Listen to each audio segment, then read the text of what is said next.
line, screaming like a siren at night. Red and blue shouting, nobody's right. Smoke in the streets, truth under attack. Everybody's loud, nobody's got facts. Feeds keep scrolling, nerves stay tight. Matchsticks flicked in the dead of night. They sell fear, cheap package the lies, while the clock keeps ticking, empires on fire. Can't sit quiet while the world's on edge. Lines in the sand, standing on the ledge. No script, no leash, no polish, quiet. Just a voice in the dark and a spark to the wire. This is and I bring the fire. Gonna light it higher. No filter, no fear, I say it raw. Strike the match, let it burn through the fog. This is and I bring the fire. And I bring the fire. Everybody's selling truth like a brand, buying opinions they don't understand. Talking in circles, screaming online. Keyboard courage, borrowed spines. Yeah, power plays dressed up as peace. Same old walls with different teeth. But silence is loud when the house is burning. And the fuse is short, yeah, it's still learning. I don't dance for the left or the right. I stand in the heat, I stand in the fight. No strings, no chains, no manufactured choir. Just gasoline thoughts and an open lighter. This is and I bring the fire. Gonna light it higher. No filter, no fear, I say it raw. Strike the match, let it burn through the fog. This is and I bring the fire. And I bring the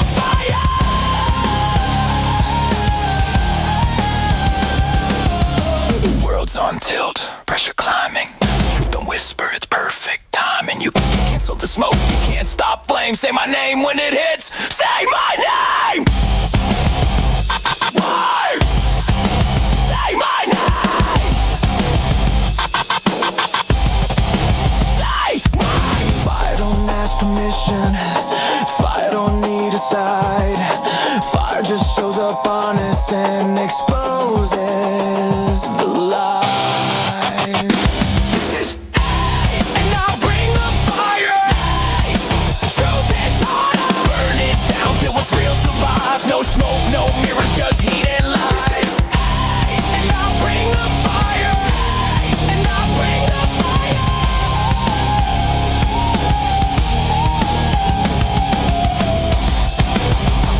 American fire. Strike it. Let it speak.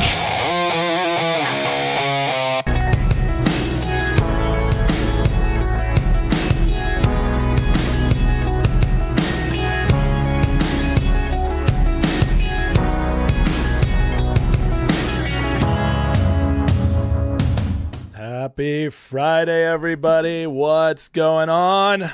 My voice is 20% better today. I'm almost back. I'll be back fully by Monday, but thank you guys for the prayers. I do feel better, but my voice is still catching up. But we got a monster show today regardless. I can't take time off. There's too much going on. So we're going to hit it up. This wild thing that Trump posted last night. I cannot wait to get to it. Basically letting us know we're in the end game now. And so I cannot wait to get to this segment. The communists taking over New York. Apparently it was a lot more that was going on than what we covered behind the scenes. And Trump was ready for it. So gonna break that up.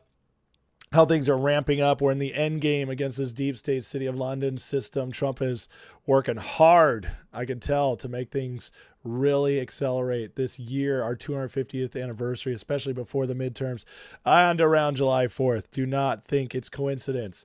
Also, coming up, we got to gut down the midterms. We got to talk about those. And now it's massively turning in favor of Republicans at a very quick pace. And this has got Democrats freaking out, deep state freaking out. We're going to talk about the immigration ramp up that's happening as of this moment, thanks to the Supreme Court, what their ruling told us. Clarence Thomas clarified it even more. It's a massive shift and really going to accelerate the deportations going on. And finally, we got a grifter report. You guys love it. You know it's coming. Tucker saying wild stuff. We got Candace Owens teaming up with Sean Ryan. Are you kidding me? They are so obvious. And then there's a new one they're trying to bring up. Plus, we're going to cover some of the greatest grifters of all, the stinking Democrats, and some of the insanely stupid things they were trying to get across in some of these Senate hearings. So lots to get to today. We're going to have some fun. We're going to get down into it. But first, please hit that like and subscribe as we're getting started here. Whew, man. So bear with me, guys, as I have to take a little more breaks than usual to keep taking sips, keep my voice alive and active here. But I'm going to get into the chat, say hey to you guys. But please, again, hit that like, hit that subscribe. Think about joining. In the description, you can go to the Patreon link, support the channel. And as always, the chat is open to everybody, including if you disagree, as long as you're not a troll. Be honorable, be respectful, don't be a dick. We will boot you. I'm not afraid to do it. Already booted somebody in the chat even before I got started. It was clear. Another troll. Listen, man. Listen, guys. It's easy to spot the trolls. All you want to do is just keep. If you're just spamming the chat, being negative, not saying anything, not asking questions, you're a troll and you're going to go bye-bye. That's how it works. This is the greatest community on YouTube because we keep the trolls out. We make it so everybody can have their own good discussions going on here. So let me get in the chat, say hey to some peeps, and great things going on in the world, in our country. And we're going to talk about this. All right. Rum Dog, numero uno today. Rafe, what's up, man? Marcos Sanchez, Pat M, Gen X Manga, Doc No, Nick Majors, Christina, one of the many, Bobby Girl, Vince Feliz, good morning, friend, Living Positive, Joyce, Toe Cramp, Kim Wiley, Juan Salvarado, Living Positive, Tammy Anderson, Adrian Patel, Mark Maddox, Carnivore Life, Foundation Preacher, Francis Riley, Xobo, Funny Guy, Michael Boyle, Lisa Doxy, Back for More, Katie Cat, Donna, the old schoolers are up in here, MFN Tango, and so many more. Thank you guys for watching and supporting the channel. Over here on Rumble, who's holding it down? We got Sheath, Mr. Baseball, Don Julio, Bon Tip, Aloha Patriot, Maui Jimbo, and and that's it for now. Holding it down over there on Rumble. All right, guys, thanks for watching. I know you're on X as well. I can't see you. Sorry, that's Elon's fault. But let me, a lot of people talking about Scott Pressler getting kicked out in South Dakota. He did, man. He was at a Thune event. They kicked him out. But the latest is that the guy who kicked him out got fired. So that's excellent news. I think even John Thune knows that Pressler is so important to MAGA, so important to the base that you can't cross him like that. You can't do him dirty like that. So Thune got that guy fired. I don't know if it was Thune, but somebody got the guy fired for kicking out Pressler. So justice was done, which is excellent. Marcine says, let's get something cleared up. Rubio can't run for president. Law states both parents may be native born. Kind of surprised you haven't reported that fact. You know why I didn't report that fact, Marcine? Because he's already run for president in 2016 and nobody stopped him. And Democrats aren't going to bring it up because that would cause more people to go look into Obama. So whether or not that's true, they've already gone through the constitutional analysis of it, and not one person in the know seems worried about it. So that's why I don't bring it up, because if that's really how it's going to be ruled, I'm not going to bring it up until we face it. They've already ran Rubio before with no issues. Let's see here. Make communism, socialism a capital punishment offense. You know, you can't kill people for their beliefs. I'm sorry. I don't want to be that kind of country. But it should be a prerequisite that you have to have allegiance to our country before running for office. That should be 100% true. And so they shouldn't be able to be a part of running for office. I do agree with that. Sebastian Chose says Paramount Tactical shouted me out. Are you serious? That's awesome. Wow. That's amazing getting people call me out. I did an interview with Rich this morning. Rich does politics. So I'll have 2 videos with him coming this weekend. Excited to see those go up. And Rich is just great. I look forward to that. I look forward to hopefully eventually getting to more people, and we'll see how it grows, how that goes. All right, guys, before we get started, as always, I'm going to lay the rules here. Please, if you want to get my attention, target me, man. Tag me so I can see it. I love to answer questions. I love to address your concerns, but I do it in between segments, and I sometimes lose it because the chat moves pretty fast. If you really got one and you want to also support the channel, you can always super chat. So super chats are welcome. I'm not pushing them, but just letting you guys know that's a guaranteed way to get read if I keep missing you. Lisa says I sound so much better. Well, thank you. I actually feel like my voice is more steady, but it's weaker. So I pulled my mic up closer. Just got to get through today.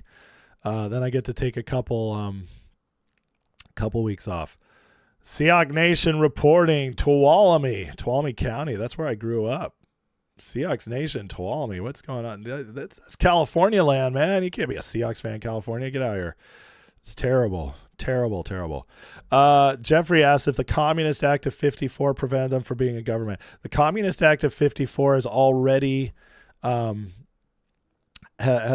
mostly been torn apart by courts and others. So what was passed in 54 is not what's still happening now. All right. KT Fury today. Did I see John Bolton? Please? Yeah, we're going to talk about Bolton. And I know the Senate's on vacation. Yeah, I gotcha.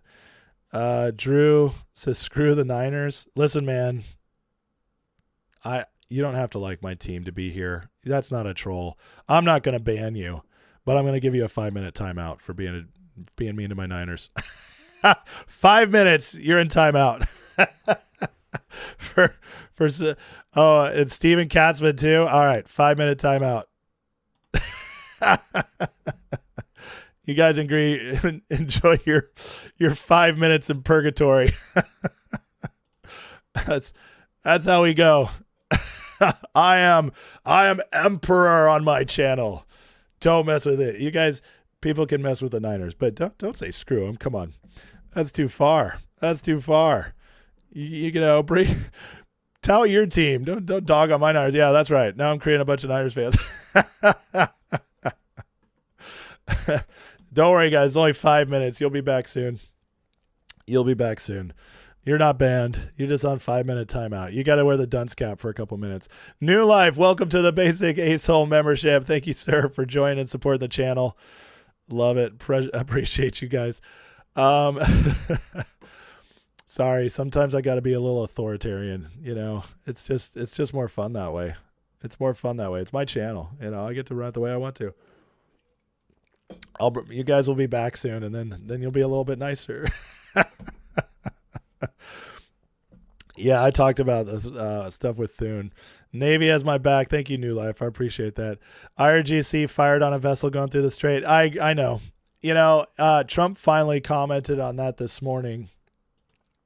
I'm not talking about Iran too much today because there's not that much new news.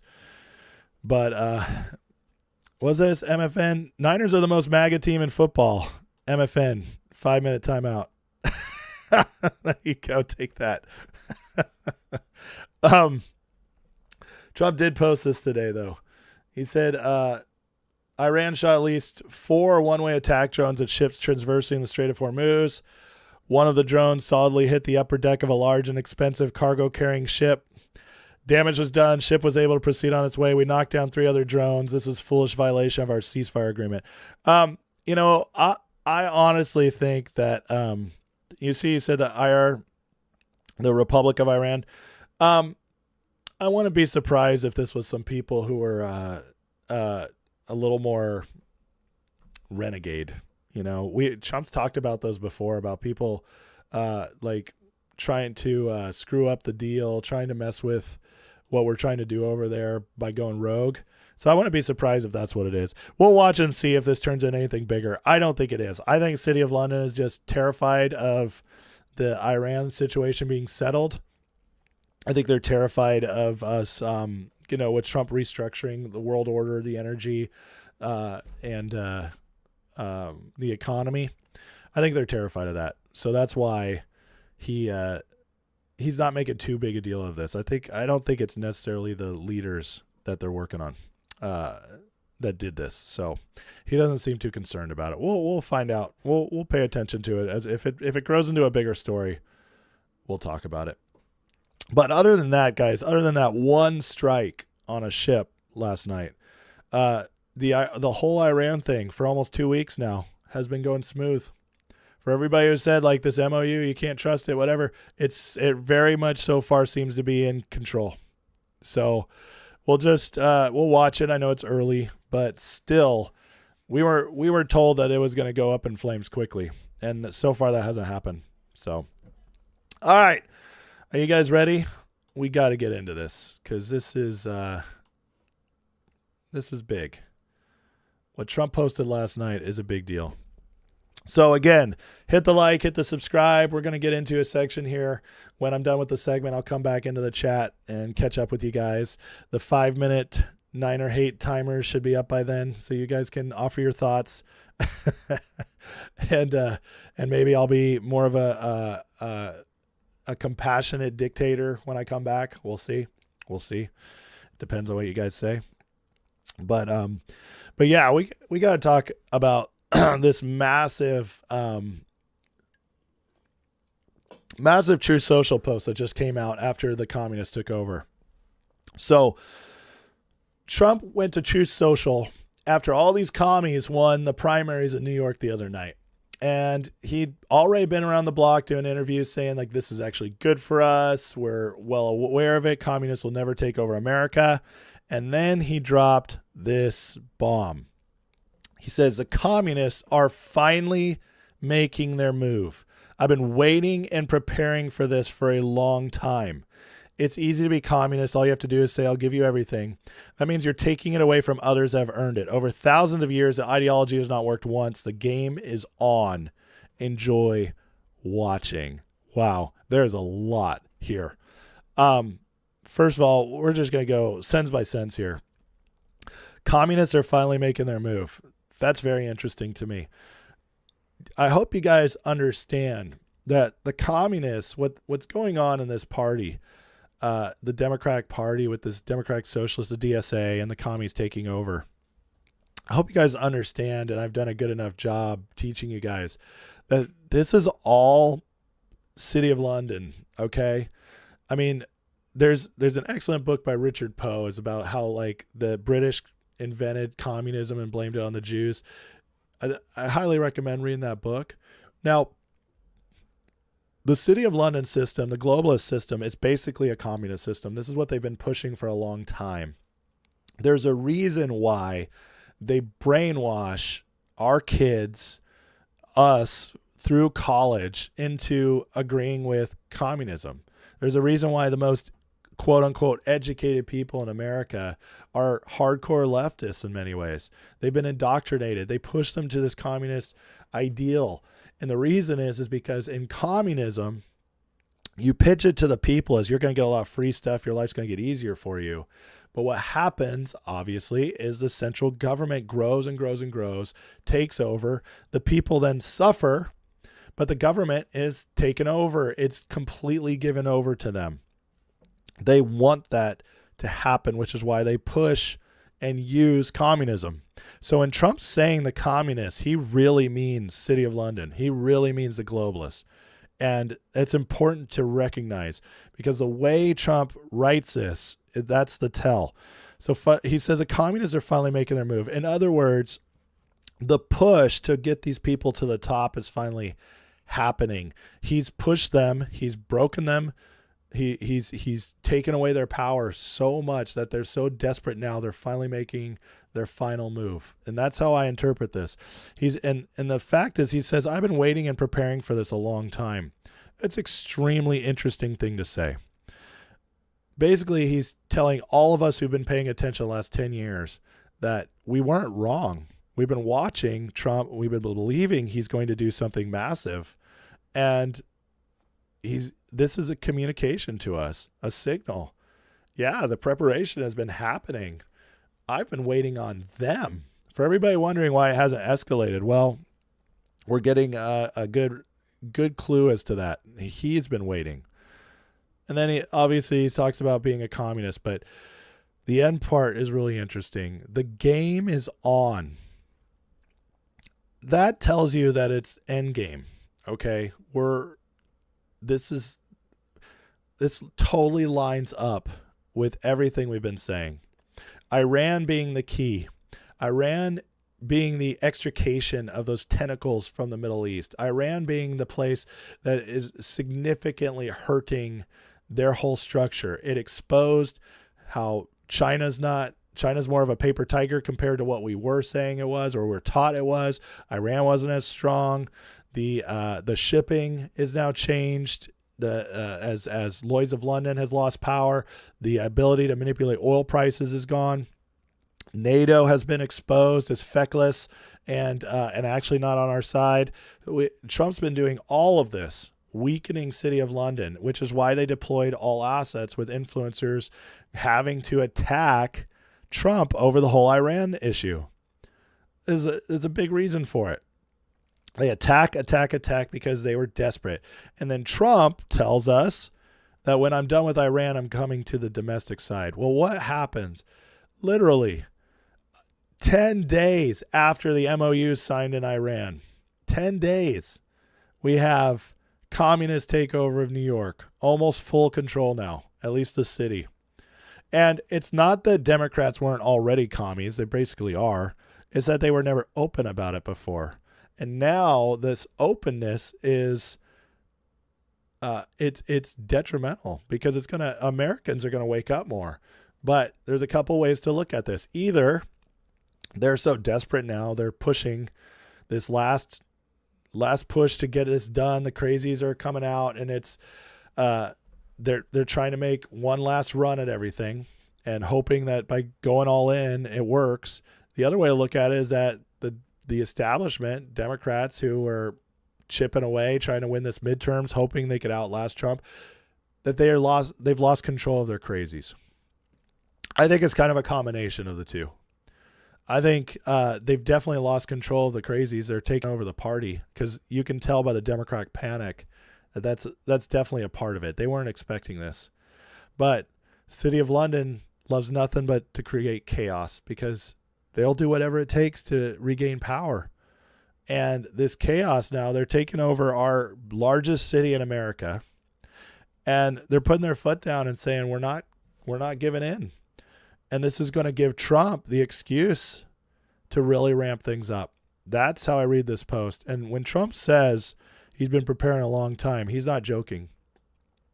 Here's Trump in the 1980s with lawyer Roy Cohn, who prosecuted the Rosenbergs and served as McCarthy's counsel.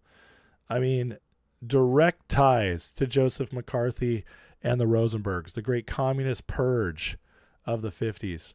That's a big deal. Trump has been watching this a long time. This man is very pro-American. He hates communism. And I think at this point, after all we've seen for so long, that he knows that communism is tied directly to the City of London, which is why he's been pushing it back so much. He's been really hurting EU and the globalists. It's pretty obvious, right? I mean, it's completely obvious. But this shows you Trump's been aware of this a long time, and he really means it when he says he's been preparing. Now, Jesse Waters did an excellent little segment on this last night, and it's 14 minutes, so I'm not going to play the whole thing. I'm just going to play a couple parts. But he says, Brooklyn Bolsheviks insurrected the Democratic Party. Bernie says more on the march. AOC says the commie wave's inspiring her to primary Schumer. Hakeem is next. Is the Democratic Party about to collapse? That's exactly what I was saying well before Jesse did. But regardless, here's Jesse on what just happened. The Bolsheviks are coming. What is going on all over this country is progressives are on the march. And I was just before I left the office, I saw Fox Television in their headlines, "The end of the world is coming. Progressives are winning elections. Socialism is taking over the world." Real panic. Bernie watches Fox. What's up, Bernie? Come on the show.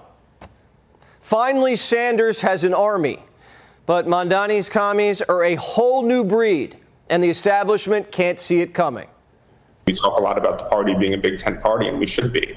We are a big tent party. That's who we are. One of the things that makes the Democratic Party great is it's a big tent party. We need to stay that way. These people are fools. The tent's not big enough for both of them. When the commies come in, they're not going to share it. They're there to take you out. The communists are like parasites. They're going to use the Democratic Party to get ballot access, get elected, caucus with them when it works, and then suck them dry until they die. Yep. The party did it to themselves. They screwed up so badly and didn't deliver a damn thing when they had power that they had to play footsie with the commies to shore up their base. And now they're completely out of power. They're weak, brands in the toilet, and they opened the door just a crack, and danger walked right in. Yep. These people are cold-blooded revolutionaries who want to bury America. Bury it. Some Democrats get it. Lady, I ain't in the same party as you. I just got to say real quick, nothing makes me happier. Well, there's some things. Few things make me happier than watching James Carville squirm. Just got to say it. Just got to say it. But again, this man is the strategist. He knows this is terrible for Democrats trying to retain power. Sorry. They're just not. Everybody's always said, no, we're coalition, we're big tent. And there's just some that I can't be in the same tent with. These people do not like Democrats. Not only are they not Democrats, they wish Democrats poorly. But I'm done. I'm not in a political party. The Cajun Paul Revere. But the commie wave is creating a lot of cowards. Anonymous D.C. executives are calling it an earthquake, but they won't go public. Phones are ringing off the hook with people asking, quote, are we going to let them take over the party? Or are we going to stand up and fight back? That right there is the question. And can the Democrats fight commies and Trump? They've been fighting Trump so hard they got a blind spot. Yep. Ask any general. When you're fighting someone on the left and on the right, that means you're surrounded. That means you better have a big old gun and a big old bunker. Jesse's absolutely right. And I'm going to give massive credit to this guy who, he's on mainstream media with Fox. Jesse's been absolutely crushing it lately. And everything he just said is true, which makes me wonder sometimes. He seems to get it. I can't say that about almost anybody in mainstream media, but I agree with everything Jesse just said. And he's calling it what it is. See, they don't want you to see them as communists. They want you to hear the word socialist. It's the only way they can get part of it. This is why they call themselves the Democratic Socialists of America, the DSA. They don't call themselves communists. There's a reason for that, because that's still a toxic word in America. Even most Democrats don't want to be called communists. They might think, there's aspects of communism that are good. But once you go that route, they know it is a death knell. And so for Jesse to be calling it what it is, it's excellent. And Trump as well. And these people, man, the further they go, the deeper they entrench, the more radical they are in a public fashion, the worse it's going to be for the Democrats in the midterms and the general. Because Americans, as I showed you in yesterday's video, Americans are not ready for this. And they never will be. Trump has shifted the culture on the right track. We could have gone there if they had been allowed to make things so miserable, keep wearing us down to keep the managed decline going. We might have eventually, as a majority, chosen communism. And I thank God every day that we didn't get there. Trump saved us. And in this next, and his team and whoever's working with him saved us, which, was God ordained, I believe, is a miracle, is an answer to prayer. What happened now is that Trump is not only restructuring things, making them weaker, he's also reminding the culture of how great it is to be American. He's got the freaking World Cup here. Europeans are coming here thinking it's great to be American. That is the real trend happening, and it's why they are allowed to get so much radical on their end, being pushed back. But these people are crazy. They are crazy because they are the true believers. And Mamdani is doubling down, which again, this is going to be terrible for the Democrats, but really bad for New Yorkers as well. But overall and long term, it's good for us because it's exposing who they are. But here's Mamdani in response to yesterday's Supreme Court ruling against the Haitians and Somalians and the TPS temporary status. We saw today the Supreme Court make a decision that is putting so many people's lives in jeopardy. And I just came back from a rally with 1199 as I stood alongside a number of Haitian New Yorkers who are concerned about what this means for their status in our city. And frankly, this city, the one that we love, is one that has been built by so many from so many different parts of the world. And that includes our Haitian brothers and sisters, our Syrian brothers and sisters. And we stand here ready to be in solidarity with all of those who are concerned by today's decision. And beyond just language of solidarity, actions of solidarity. Now, what that means when it comes to our city is if you are worried about what this means for your status, if you're worried about what this means for your family, I would encourage you to call our Mayor's Office of Immigrant Affairs hotline, and you can do so at 1-800-354-0365. Again, that's 1-800-354-0365. Now, many of you know this is a city of 8.5 million people. More than 3 million of us were born elsewhere. I'm one of them. We're a city that's proud of our immigrant heritage. And when we think about, especially what Haitian New Yorkers have had to deal with, not just for weeks or months or years, but frankly for decades, we have seen a cruelty that has become normalized. And to have people who frankly taught the world about freedom have their own freedom be put in jeopardy by the actions of a Supreme Court and a federal administration, it is not only cruel, it's something that we will not ever accept. That's the key right there. Let me show. Sorry I made you guys watch the whole minute and a half. I know it's miserable, but I wanted you guys to just hear his communication, and then he ends with this. We have seen a cruelty that has become normalized. And to have people who frankly taught the world about freedom have their own freedom be put in jeopardy by the actions of a Supreme Court and a federal administration. Have freedom be put in jeopardy by a Supreme Court and the federal government. It is not only cruel, it's something that we will not ever accept. We won't accept it. You hear what he just said? Guys, that is an absolute put your foot down rebellion against the federal government. What he just said is we will not abide by the Supreme Court. We will not abide by the federal government's what they're going to do, what they're pushing, the laws, their tactics. We won't abide by it. We won't accept it. So he's basically just declared New York a rogue state, or at least a rogue city. This is sedition in a form. And what's going to happen is because they're putting their foot down, it's going to allow things to ramp up. Now, Trump, being Trump, is going to do this probably a lot smarter than we think. And it might be frustrating because it might be slower than we expect. But this sets up a showdown between the federal government and the commies in New York. And so it'll be very interesting to see how this plays out. But by him saying he's rejecting the Supreme Court, that's rebellion.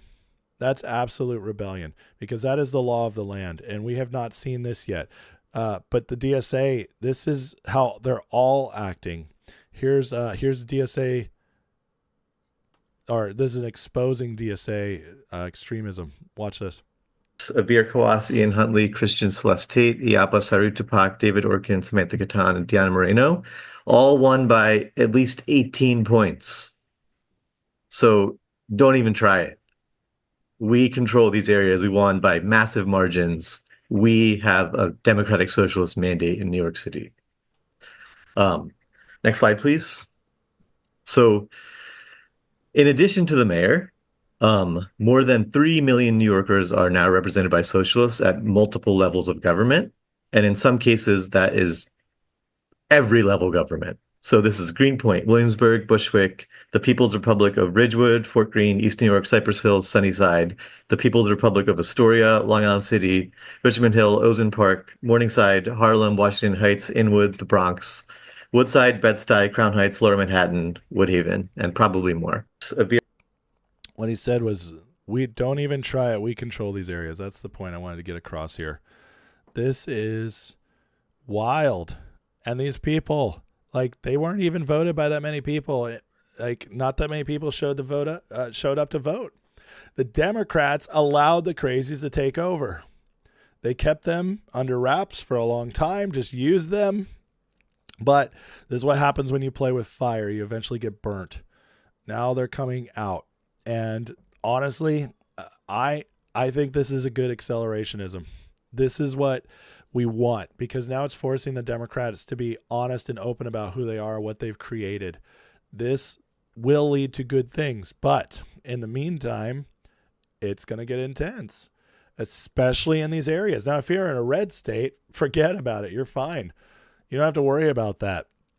In some blue states, they might not get nearly as bad, say like a Colorado, but the deep blue states that are allowing these people to take over their cities.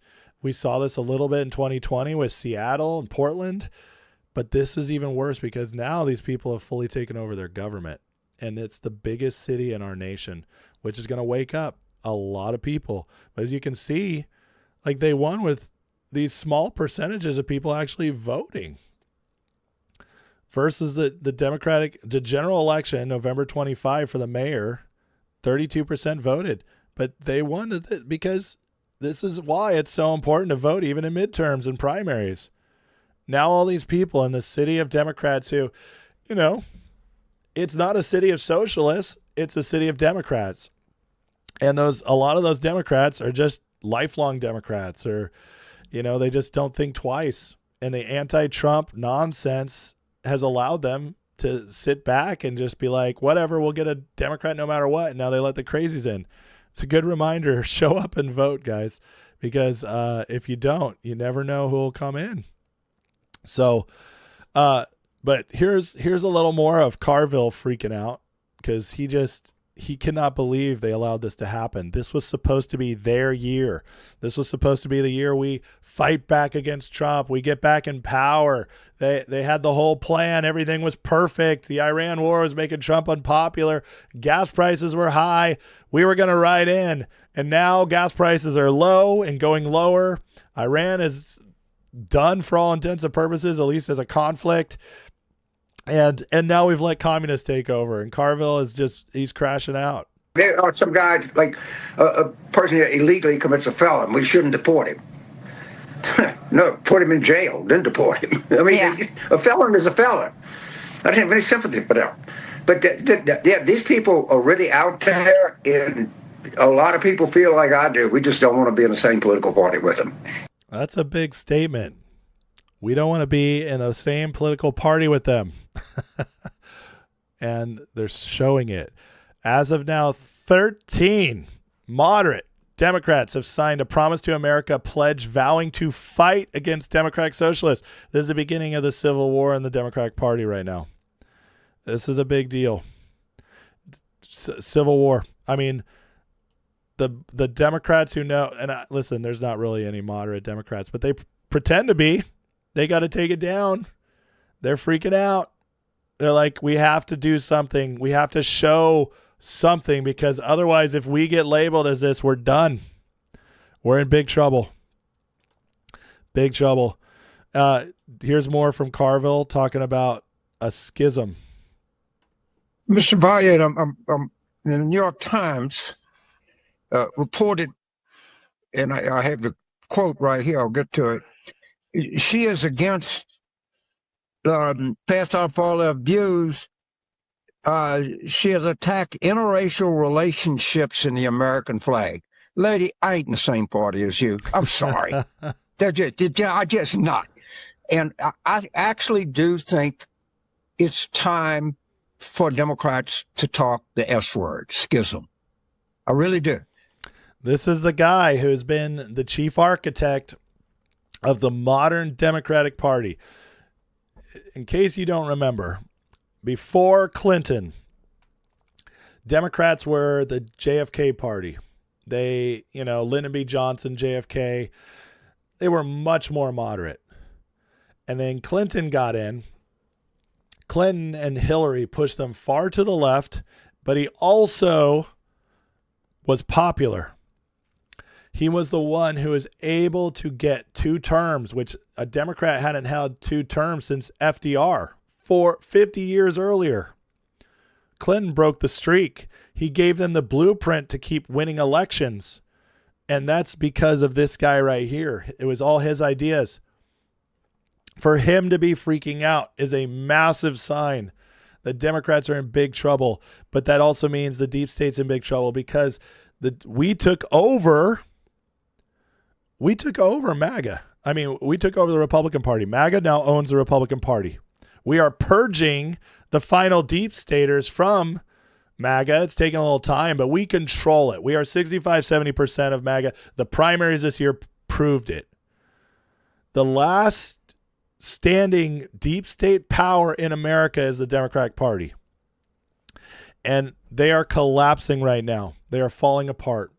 And that is a beautiful thing to see. And it's why they're panicking. And it's becoming more and more. People are waking up to it. Here's Dave Portnoy, Barstool Presidente, famous for his sports takes. He's a Democrat. But he has a little common sense. And he's now saying, I can't believe the guy I interviewed at a protest a decade ago is now the face of the Democratic Party. This is going to wake a lot of people up. This guy has millions and millions of followers. What kind of gloves are those? Are those receiver gloves? No, they're like, I don't know. What about, so are you anti, capitalism? You don't like people with money and shit like that? Well, I mean, the thing... Because I'm rich as fuck. Well, I mean... Do you think if you worked as hard as I was rich as I was, had a house in Nantucket, vacationed on the beach, had beautiful sunsets at the galley, you'd be walking around with a mask on right now? I'm not going to betray my values for that. I'm not going to build myself up by exploiting other people's labor and, push my way to the top that way. Have you ever been in Nantucket? No. Beautiful. What kind of gloves... But again, he's exposed them, right? He thinks communists are crazy, even though he's a leftist. But this is the kind of stuff, look at this, 5.2 million views. Many of those are Democrats, sports fans, waking up and saying, what? That's our party now? An awakening is happening, guys. It's going to keep spreading. Now, while all this is going on, the fact is Trump is ramping up justice. And here's a good example of it. This is how we caught the people who vandalized the pool in D.C. The Department of Interior gave us a look at individuals suspected of vandalizing the reflecting pool. Now, we haven't been able to verify the video, but take a look. June 19th, a male, blue shirt, reaches in, stays there for a little while. He goes back down, comes back up multiple times. What's he doing? Then a female, white tote bag. She reaches in, needs a better angle, sets the bag down, dives in a little deeper. And we don't know who these people are. No one was stopped or questioned by police, so no arrests. And we don't have the police report yet. But what are they doing with their hands in the pool? Are they cutting the lining? Are they peeling off the paint? And we don't know if they're committing a crime. They'll probably tell you they dropped their wedding ring. The Department of Interior says this, quote, in the video, you're seeing 2 suspects observed destroying and removing a piece of the lining and attempting destruction of the lining. This incident took place on June 19, 2026, and we are investigating. Destroying, injuring, defacing, or removing cultural or architectural resources is a federal crime. Archaeological, Jesse. Come on. You got to be able to read, bro. You're on TV. Listen, we did catch them. Tracking their phones. Interesting. See, we know them. We can find all these people now. And this is what Trump's going to be doing. These people are Trump's going for the full 10 years on them. He's not letting them get away anymore. We just saw Antifa members get 100 years sentenced, 450 years between 9 people, 100 years for the main guy. These people are finally facing consequences, and it's only going to get better and more acceptable as we label them communists because they're showing us exactly that's who they are. Trump knows this. Now, they don't want you to know what's happening. Like with the healthcare fraud takedown, they don't want you to know this. Well, Brian Cates breaks this down really well here. He says, pay attention. There's a reason none of the big influencers are showing you any of this. I just want to say I'm a small influencer and I am showing you it, but I'm not one of the grifters. He says, I encourage you, again, follow an account that actually understands what Trump and team are doing, altering dramatically the worldwide financial infrastructure the transnational criminal syndicate used to be able to hide inside of and now no longer can. All of those influencers endlessly wailing to you about how nothing is happening to the Epstein class for the last year and a half either don't know what's going on or they're hiding it from you. Surprise. Trump and a team of nationalists have been literally kicking the living shit out of the Epstein class for a year and a half. And your big, popular, bought-off social media influencers simply weren't telling you about it, as they furiously spent a year trying to get you to poison you against Trump and his team for patriots for supposedly betraying you. And again, the arrests are ramping up. I had somebody again today, this morning, write me and say, wake me up when we get a big name. Are you freaking kidding me? You know what a loser mentality that is? I just wrote them. I said, well, thanks for showing me you don't care about actual victims. Because actual victims, actual criminals are being busted right now. They are waking up. They are getting them gathered. They are getting them off the ground, helping victims by stopping this nonsense, stopping the abuse, stopping the fraud. And then as you get them in, you work your way up. You get more information, and then you can go after some of the bigger names. But there's a reason they don't want you to know this. They don't want you to know this. They've been trying to hide. But thankfully Trump is like, nope, it's time. Another massive healthcare fraud network broken up under Trump administration. The Biden admin implemented a totally insane pay and chase system where checks were done only after fraudulent payments were sent out. Trump administration reversed that. Here's a little bit on this. New developments tonight in a massive Medicare fraud investigation that the CBS News Texas I-team has been tracking for months. What started with suspicious charges on seniors' Medicare statements led us to a small Austin office. It is now linked to a multi-billion-dollar international fraud scheme. This thing is huge. And this man, who I'm going to show you in a photograph, just named in the case, was just brought back to the United States after being captured overseas. Bring investigative reporter Brian New into the picture now. So talk to us about not only who he is, but how big this thing really is. Doug, this is what we suspected all along, that the one Texas company that we discovered that was stealing from Medicare and private insurers is just one piece of a much larger criminal fraud operation.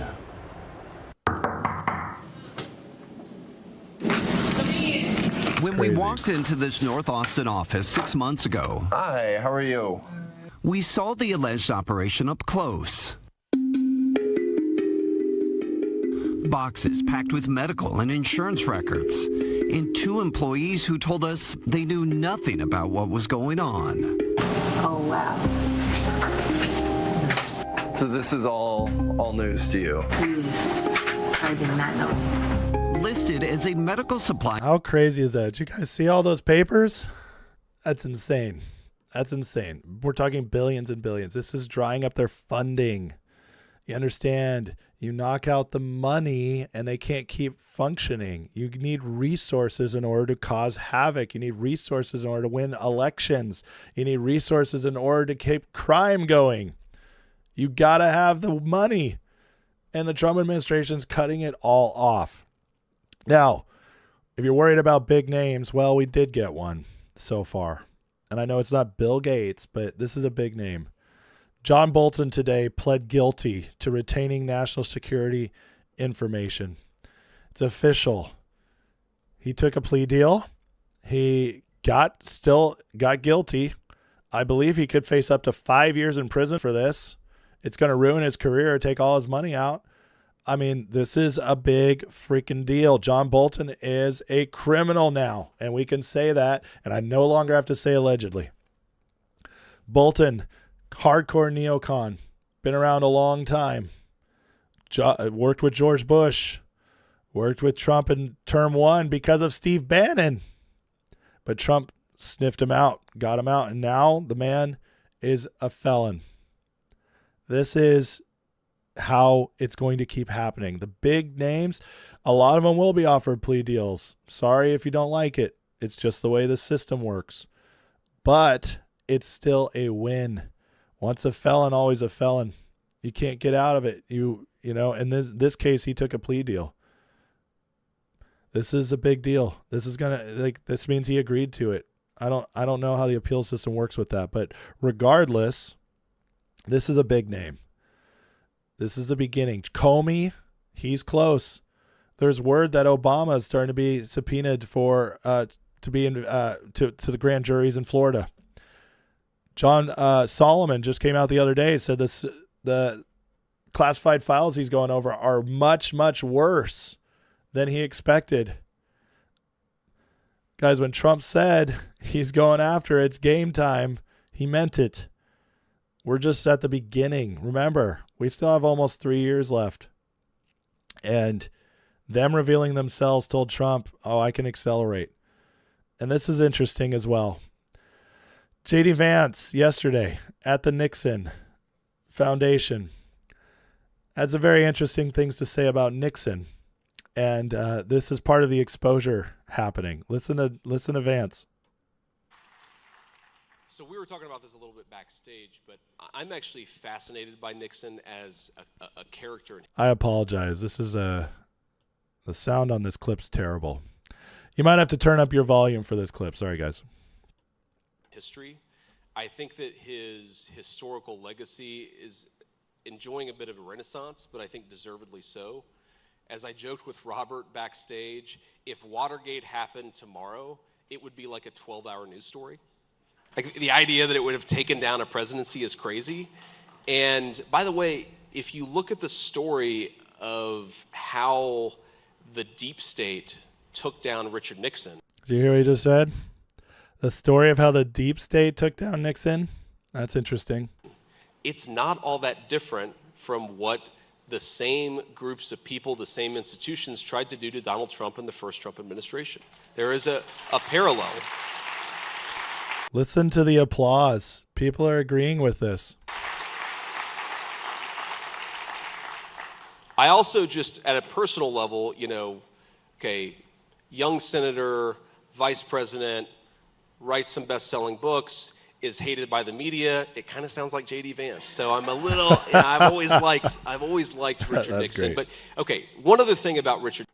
So JD out there, man, dropping receipts, like exposing it. I know a lot of people don't trust JD, and I just don't get it. But someday maybe somebody will have evidence of a reason why I shouldn't trust him. But in the meantime, he's out there doing God's work. He's working for the Trump team very, very openly.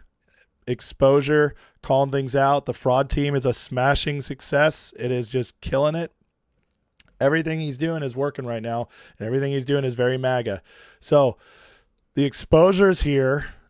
The arrests have started. The big names have started. We're cleaning up their networks.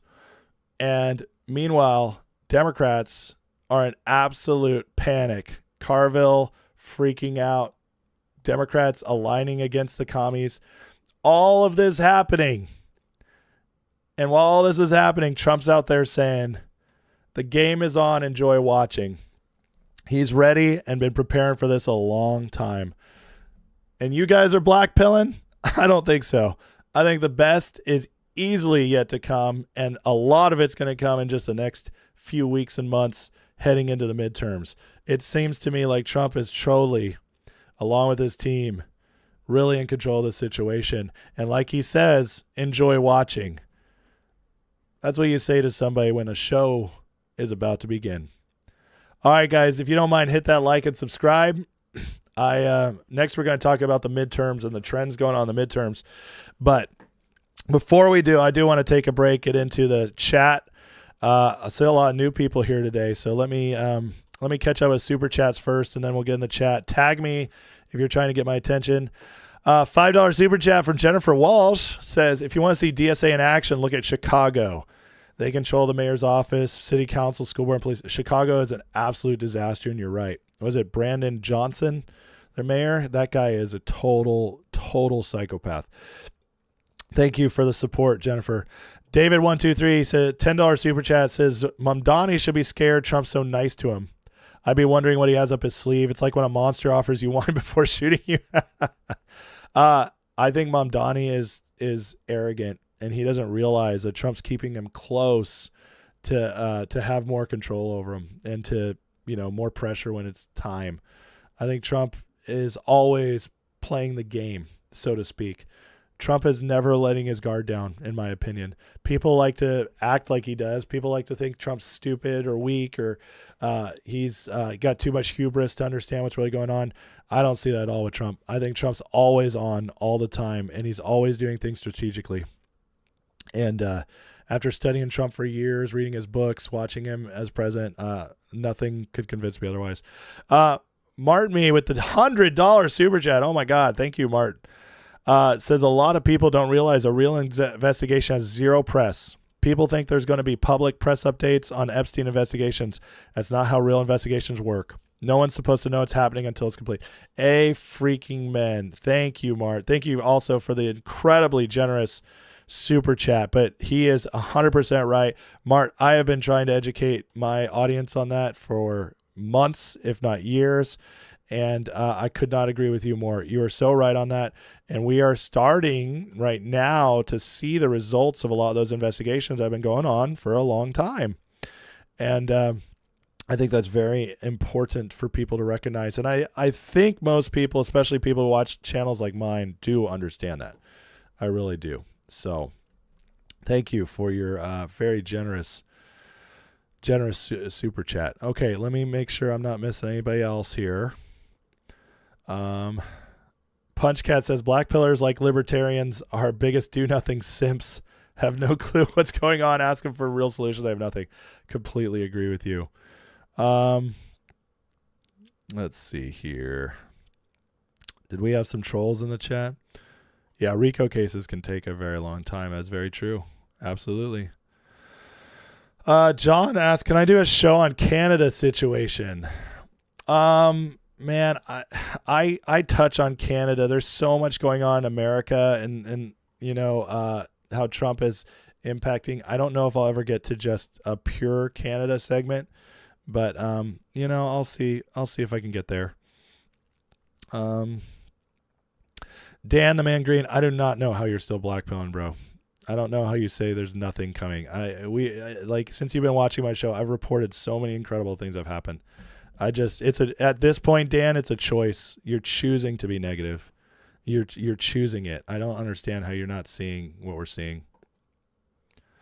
Violence of Poetry says, by signing a plea deal, he waives his right to appeal. So I think you're right. I do. Bird, I don't think it's risky to run Vance, but we'll see how it plays out. Big B on a cruise, Alaska. Lucky. Was Biden in the background of the arrest picture? You mean, I'm in the wrong segment. Sorry. Biden? Did somebody, that does look like Biden. Somebody put him in there, the AI picture.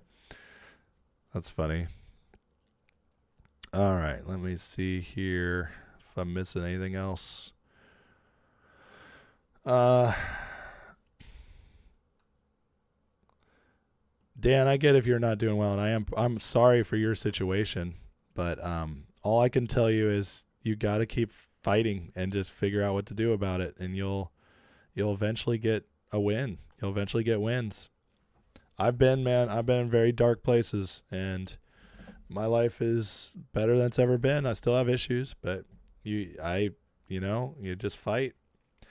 DJ, did Trump say he's been waiting for communists? He's been waiting his entire life. He was waiting for the communists, I think. Communists are making their move. I've been waiting and preparing this for a long time. So yeah, there it is. There it is. That's what he said. Just a memo. Don't drink often, but enjoy a good craft beer. We'll have one with my popcorn. I love it. I love it. K2 for you says Canada will become our problem as the Chinese own large swaths of their land. Businesses are on the brink of financial. I'm going to disagree with you there. I think Trump has made us strong enough sovereignly that Canada won't hurt us. See, that's part of why Trump is creating this sovereign close off. We've closed off Canada in many ways on purpose with the tariffs.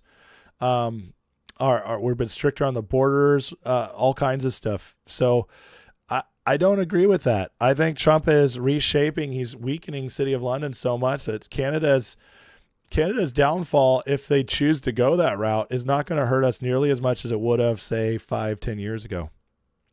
So I just don't think we're headed towards that. All right. Well, also not Canada. Trump has already proven that China is nowhere near as powerful as we were led to believe. Just a few years ago, we were told China's going to invade us, and by 2030 they'll have a bigger, much larger economy than us. Guess what? China's economy is going backwards. They're now only 60% as large as us, and we are continuing to gain while they're going back. Their military is a joke. We've proven that on Venezuela and Iran. We've taken out their weapons that they sold to those countries easy. Trump is working with China to say, stop it, get the hell out, stop messing with us. And then he's also giving them, an offer, an olive branch, and saying, if you do this, we'll work with you. We will help benefit you if you work with us. We are going to get the globalists done. We're breaking them. Help us do that. Why do you think China didn't get involved in Iran? Well, we were always told they were going to be World War III if we went to Iran. China, see, that's the thing. I'm not, like, everybody's so freaking out about China, like the Steve Bannon wing. Why does Bannon never talk about City of London when he's always talking about China? There's your tell. They want us. They're using China to try to scare us into inaction or to shift our focus. The China thing is just not what it was. It doesn't mean China's done great. It doesn't mean China's helped us in many ways. It doesn't mean China didn't take advantage of us. But remember, before Trump, they were dealing with a globalist system that even controlled us. Controlled Clinton, controlled Bush 1 and 2, controlled Obama, controlled Biden. China is, they've been fighting us and treating us that way because we were one of them.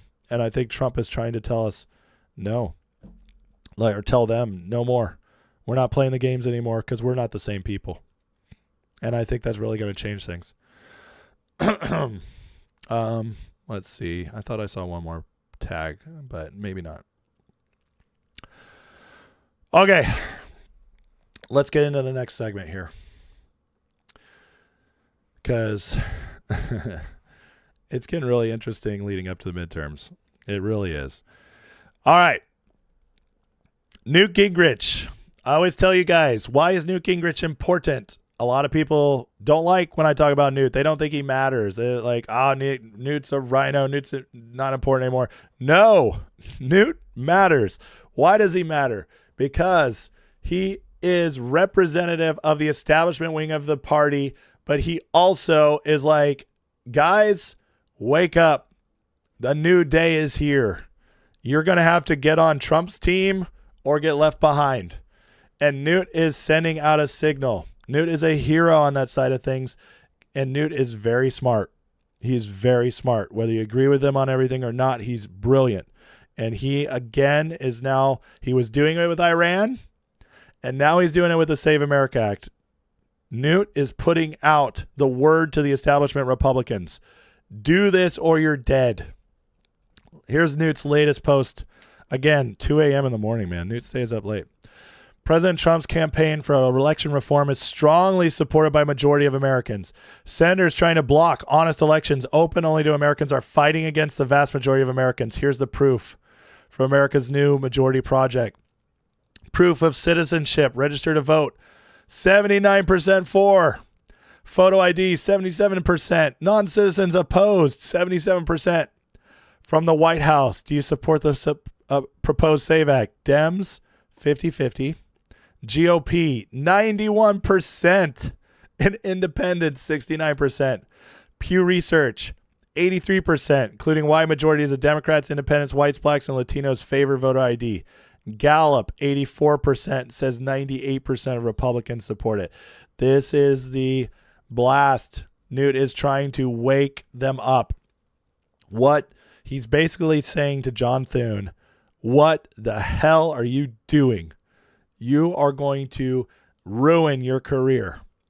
This is what Americans want, and there's going to be a backlash. If you're fighting this, you are only going to make Trump stronger, because you are going to ignore the people and they are going to replace you. This is what Newt is doing. He did it with Iran and he was 100% right. Remember a month ago I showed you Newt came around in Iran and he said, his exact words were, this could be one of the greatest military interventions in history. And I was like, oh my God, I can't believe Newt said that. I've been saying that, but I can't believe Newt said it. That was Newt telling them Trump's got all the leverage. Trump is going to win. Wake up. And he's doing it again with the SAVE Act.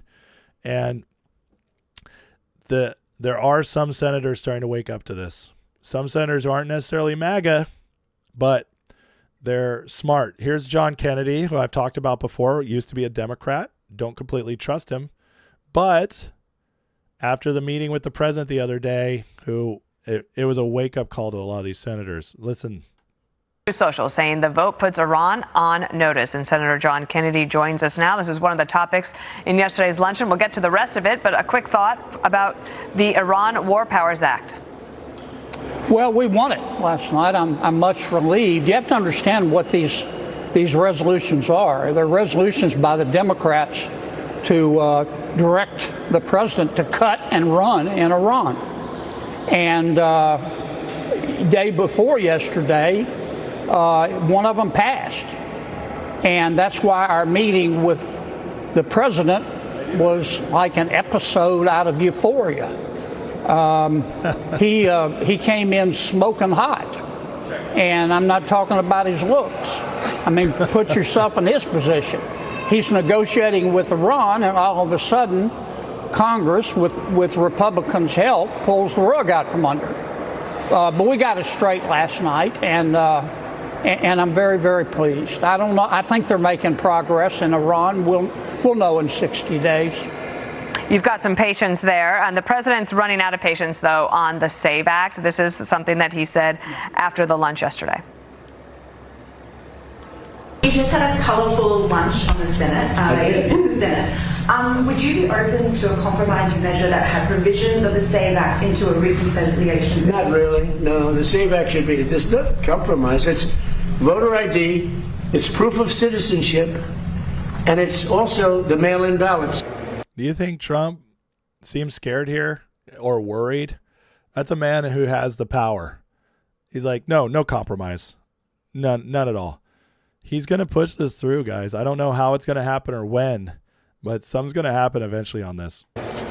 So he says he's not willing to change the language. This is what he wants. And then you have some senators, maybe people on his staff, but certainly there are a couple senators who are saying, you should just go for this because if you just keep going, it'll pass. But the votes are not there on the Senate side. Do you think that he persuaded anyone in the room yesterday that is not for passing it to change their minds? I'm not sure. What I took away in part from the meeting was that the president really wants the SAVE Act. I mean, I think at this point, even your neighborhood squirrels understand that. And I want it too. I offered it as an amendment to our last in our last vote-a-rama, and I didn't get enough votes. I'm open to any approach that we need to follow. I've encouraged Senator Thune to put it on the FISA bill, and let's vote on that as soon as possible.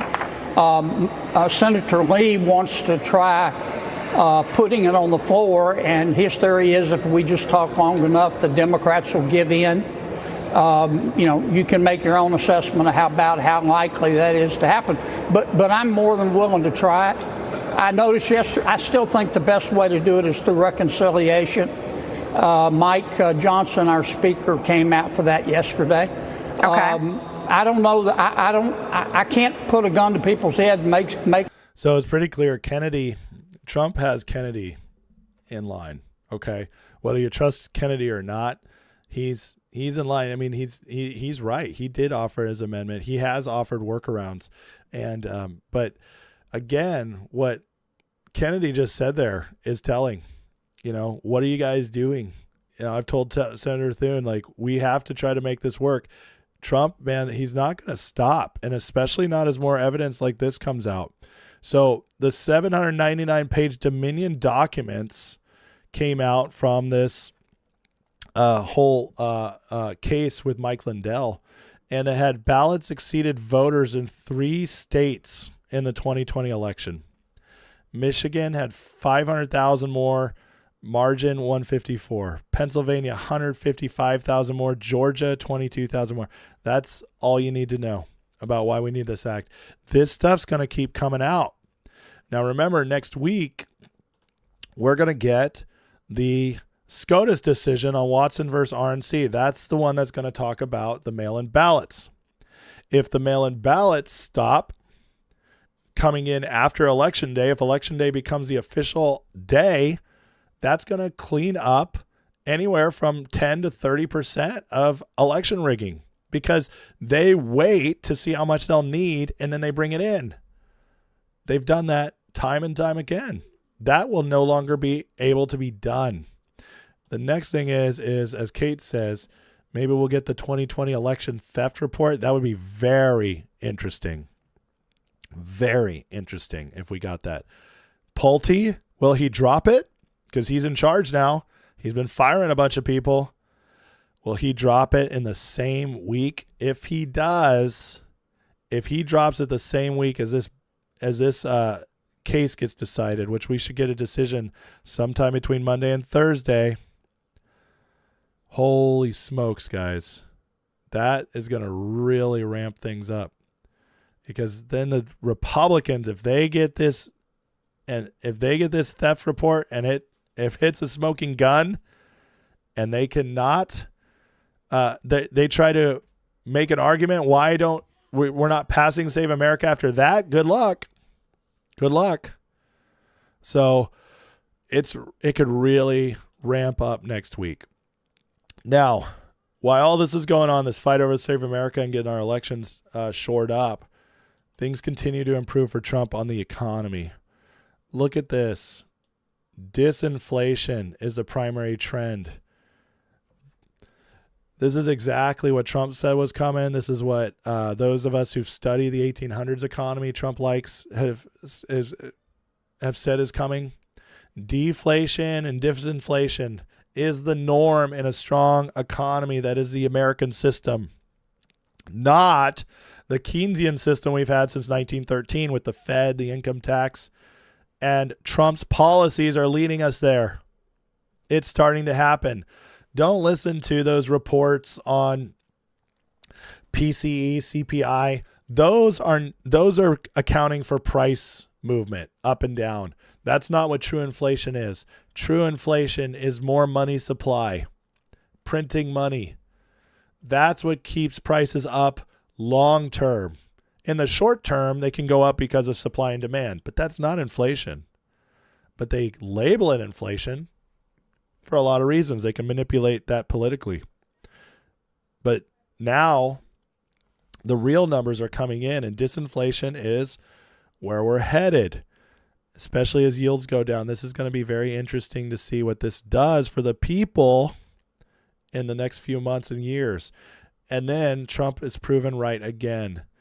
Foreign investment is surging into the United States. U.S. net capital inflows surged to a record $880 billion in the first 12 months ending April 26. Guys, this means since Trump started Liberation Day, the tariff day, he's brought almost $1 trillion into the United States with much more promised. That's just the first year That's before a lot of these deals were official. This is massive. That is a lot of money coming in. This metric shows how much outside money is entering U.S. financial markets through private investors, official institutions buying assets. Nearly tripled since the start of 2025. That means we are the hottest country in the world, and every investor knows it. That's massive, and that's only going to continue as these policies get more locked in. By comparison, 2021 peak was $400 billion, less than half. Total private purchases of equities jumped to $760 billion in April, all-time high. Official institutions purchases rose to a record $120 billion, more than doubling since the start of the year. Global appetite for U.S. assets is unprecedented. Guys, that's not changing. Our assets are being bought up like never before. We're becoming a better country to invest in. And we now are the net exporter of oil and natural gas. Are you kidding me? Now Trump's getting nuclear approved. We have no idea how prosperous our nation can be with all this in place. Wait and see. It's going to get amazing. And it's already starting to turn. It's just a matter of time till this rising tide starts lifting all boats. Anybody who gets involved, anybody who works hard, who keeps growing in skill, grows in knowledge of wealth. We're entering a time where it's going to be hard not to be doing well. You're going to have to try not to. I believe that's coming in the next couple of years because of what Trump's building. We're going to have the most spectacular economy we've ever seen. This is just, I mean, listen, don't listen to me. Trust the people pouring money into here. Pouring money at record levels. They're betting on it. So you can say, oh, I don't believe that. I don't see that happening. Okay, well, you're not a super wealthy person who's moving your assets around to make the most. The people who are, the people who know way more than you, they're betting on it. So I think you should probably trust them, whether you like Trump or not. So that's happening, and we continue to get even more exposure of the Democrats while this is happening. Look at this. It just came out that USAID and Ukrainian government sent $200 million taxpayer dollars to the campaign in 2024. $200 million trying to get Biden or then Kamala later elected. This is how, like, they were laundering money, guys. USAID laundering money to all sorts of stuff. The Ukraine money we were sending them, that was money laundered to, how much did we send them total? Like 300 billion. They were laundering that money to City of London and back here for many, many things. This money is going to keep coming out, guys, as the Trump administration breaks it up. And Democrats are panicking. They're panicking because things are going so well in the U.S. right now. And they really hate that the World Cup is killing it. And so many people are like, dude, this place is amazing. America's amazing. We love it here. You guys told us Trump was a dictator.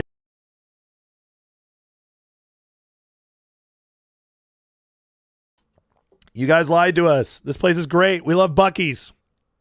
Democrats are trying to grapple with this. It's not looking good for them. Especially not when they have candidates like this. James Talarico, the latest on him. Christianity is the most violent religion. More damage than Islam. This is from a guy who claims to be a Christian pastor. What the heck, man? Are you kidding me? Just crazy. It's crazy. They keep putting this stuff out there. It's not good for them. Now, Soros, he's doing everything he can to win this election. He's already sent $100 million to the Democrats. And that's with the DNC currently having negative $3 million on their books. The Republicans have significantly outraised the Democrats already. Soros is going to do whatever he can to try to boost those Democrats up. But if trends keep happening, it's not going to work. By the way, though, we got our own billionaire helping us out. Elon has now reportedly put over $85 million to help MAGA, Republicans, and Trump. So we have our own offset now to Soros. And we got the Patriot. Whether you like Elon or not, whether you agree with him or not on many things, his social life, his personal life has definitely got questions about it. But the truth is, he loves America, and he is definitely on the side of MAGA. This is why the Soros stuff just doesn't matter as much anymore. We got the richest man in the world on our side. While all this is happening, the things are getting worse for the Democrats, even with their base. Black people now are pro-jobs and tough on crime 9-1. Try getting them to vote for communists now once they realize what's happening. Problem is, most of them aren't paying attention. But once they pay attention, this is a good sign. Hispanics are 5-1. Democrats threw away their blue-collar base and are tossing their minority base. Soon they'll be down to pink hairs and sociology professors. The Democratic Party is dying, guys. I've talked about this many times. Why? Because Trump took the best ideas from the left and the best ideas from the right, and he married them into the MAGA party. And that's, we took over the Republican Party. So now we have all the good ideas. It's only a matter of time till only the crazies are left on the left. Trump posted this today. Other polls have my approval at 65%. I'd love to see that poll. But there are 3 polls that have come out in the last few days that have his numbers way up again. And remember, polls by themselves lie, but trends don't. The trends matter. The trend right now is his approval is going way up. 47% Daily Mail, 47% Rasmussen, 50% MacArthur. That's a trend moving up. Trump's becoming more popular right when the Democrats need him to be going down. And finally, Seth Keshel gives us his latest analysis. Somebody aggregated all the forecasts, and it's exactly tied with Republicans, I guess, a slight edge.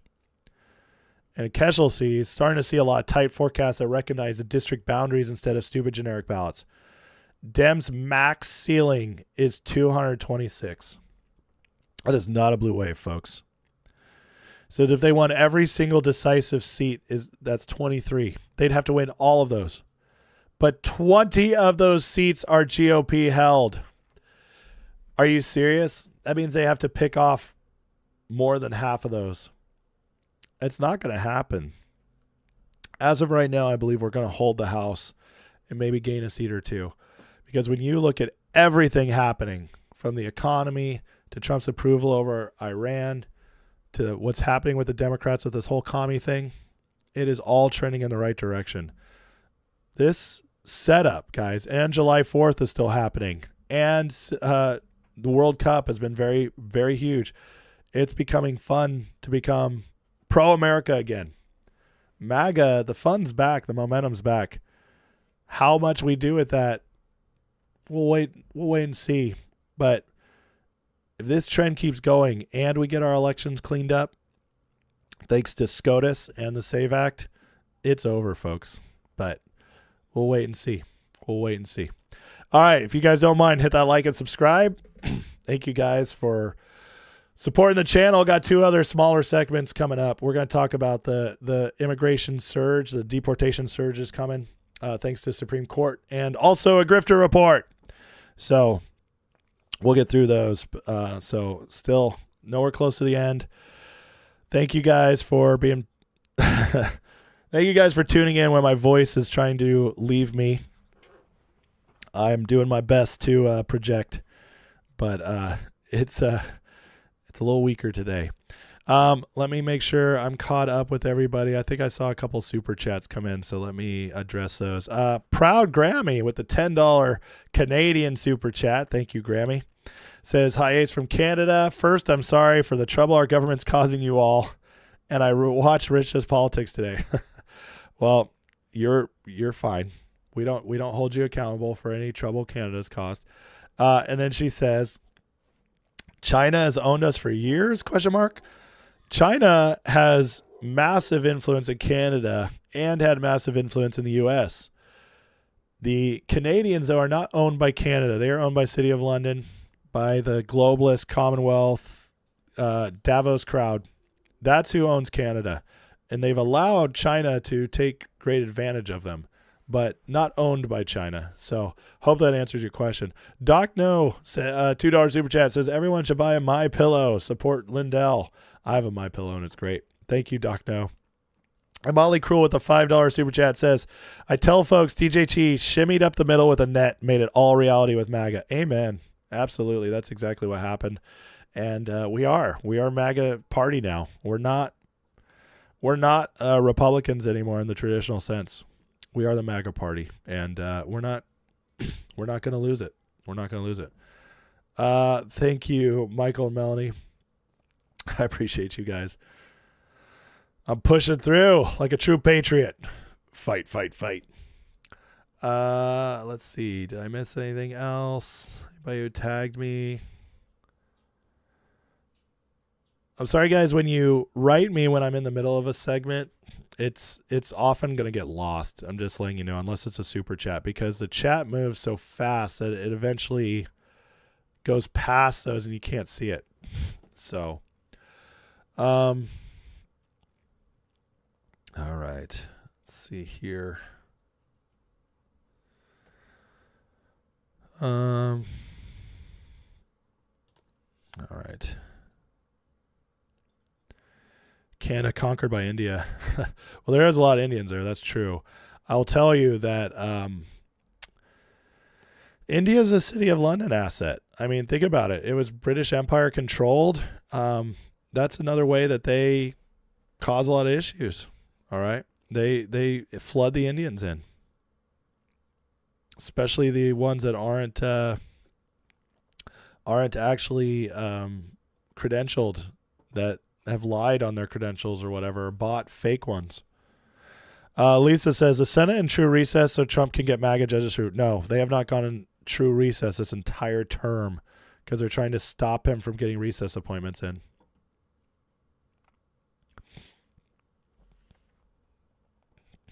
All right. All righty. Let's, I can't pause the chat while I'm talking, guys. It's too difficult to keep. You know, I do this all by myself. This whole channel is supported by the viewers, and I run everything. So just letting you know, I have my limits, and I'm trying to focus on what I'm breaking down for you guys. So yeah, I'm not gonna pause the chat when I see something. It's just because then something else might come up, and I want the chat to. I'm not gonna do everything perfect. Sorry. Maybe someday I'll be big enough to have a production team, but we're nowhere close to that. But thanks for the idea. Okay, let's get into this. We're going to talk. Hold on. Lisa says, can Trump get MAGA judges through now if Senate's in true recess? If it's in true recess, he can get recess appointments. If it's not in true recess, he has to, every judge has to be appointed by them. Okay?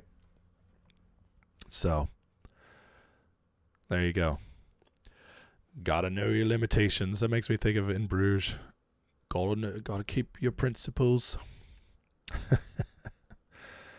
All right, you guys ready? Let's get into this. Yesterday's bombshell ruling for immigration had this line in it people are reading from Clarence Thomas, which is a big deal. So Clarence Thomas said that aliens have no equal protection rights against the federal government. That is a big flippin' deal, guys, that he wrote this in there. Because one of the things that Democrats have been trying to do is give the immigrants, the illegals, due process and all these other rights. And Clarence Thomas just finally blew that apart. And this is important for a number of reasons. As Edward Winslow writes here, let me tell you what courts can't stop it means when SCOTUS says it, because I'm sure most people don't know. In other words, what the ruling from SCOTUS did on TPS and in the immigration stuff, it completely opened it up for the executive branch to do what it needs to do based on current immigration law. And now this stuff can't be challenged the way they wrote it. This is big because it's going to keep those activist judges out. So It says the Ninth Circuit's done. For years, the Ninth Circuit blocked every TPS termination, every metering policy, every turnback order. Judges in San Fran, D.C. issued injunctions. Same week, DHS tried to enforce anything. That was a strategy, not the law. Injunctions. On June 25th, SCOTUS ruled 6-3, same day, same margin both times. Case 1, federal courts can't review TPS termination. Case 2, if you're standing in Mexico, you haven't arrived in the United States. So you have no right to apply, no mandatory inspection, no foothold. Here's what nobody wants to say out loud. 350,000 Haitian holders are now in deportation proceedings with no court able to pause it. That's a big deal. Every asylum seeker at every port of entry along 2,000 miles of border is now legally turnable before they take one step onto our soil. This policy was blocked for nearly a decade. Now it's back. It was the same playbook ended in 1954 when the court gave executive branch back its immigration authority and took 30 years of litigation to get there. This is a big deal. Here's a little breakdown. And the Supreme Court out with another decision, this time regarding the fate of certain migrants living with temporary protected status. There are a bunch of them, and Shannon Bream joins us again with more. Shannon, how do we read this one? Okay, so Dana, we read it as a win for the Trump administration, which has wanted to wipe out temporary protected status for more than 1 million people who are living here in this country. These cases centered on a number of Haitian and Syrian refugees who were here in the country. And basically what the court has said is that they can't challenge this decision by the Department of Homeland Security, by the administration, that they're the ones who get to make the assessment about whether they leave or not. I haven't read the whole thing, but they do get into some of the claims that by some of those who are advocating for the Haitian refugees, that there was some kind of racial animus. The court says they don't see evidence of that. So I'll keep reading, but it's another very fractured decision that seems to be a win for the Trump administration, which would be the second win for them on immigration. That earlier decision that we talked about that came out just a few minutes ago saying that if you get to the Mexico border, but you don't make it onto U.S. soil, you can't file an asylum claim. So the Trump administration has to be happy about what they've gotten today. We've still got 8 opinions left, and it looks like Monday will be our next opinion day.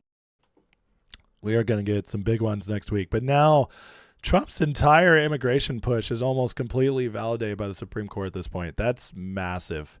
And check this out. Bill Malugan says, I asked DHS General Counsel James Percival if DHS will allow a grace period for the 300,000 Haitians having their TPS terminated, or will arrests and deportations begin immediately? And he said, it's closing time.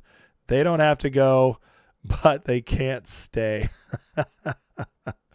I love it. Here, Haitians use the CBP Home Act, take advantage of the $2,600 payment to self-deport instead of going to an ICE arrest and detention. So, guys, we could clear these out immediately. It's a big flipping deal. Now, Trump is setting the record straight on some of this.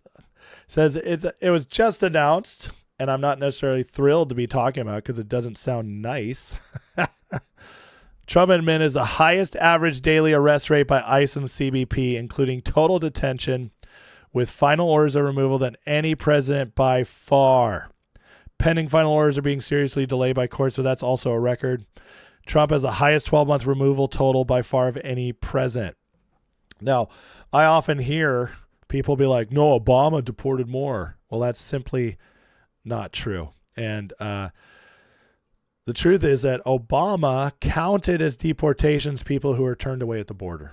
That's just a fact. And Trump talks about this here. For all those who like to say Obama and his president and his vice Biden did as many criminal ICE removals as Trump, figures are just in. Number one, they included hundreds of thousands of people that never came close to our country. A difference of perhaps 50% in the numbers.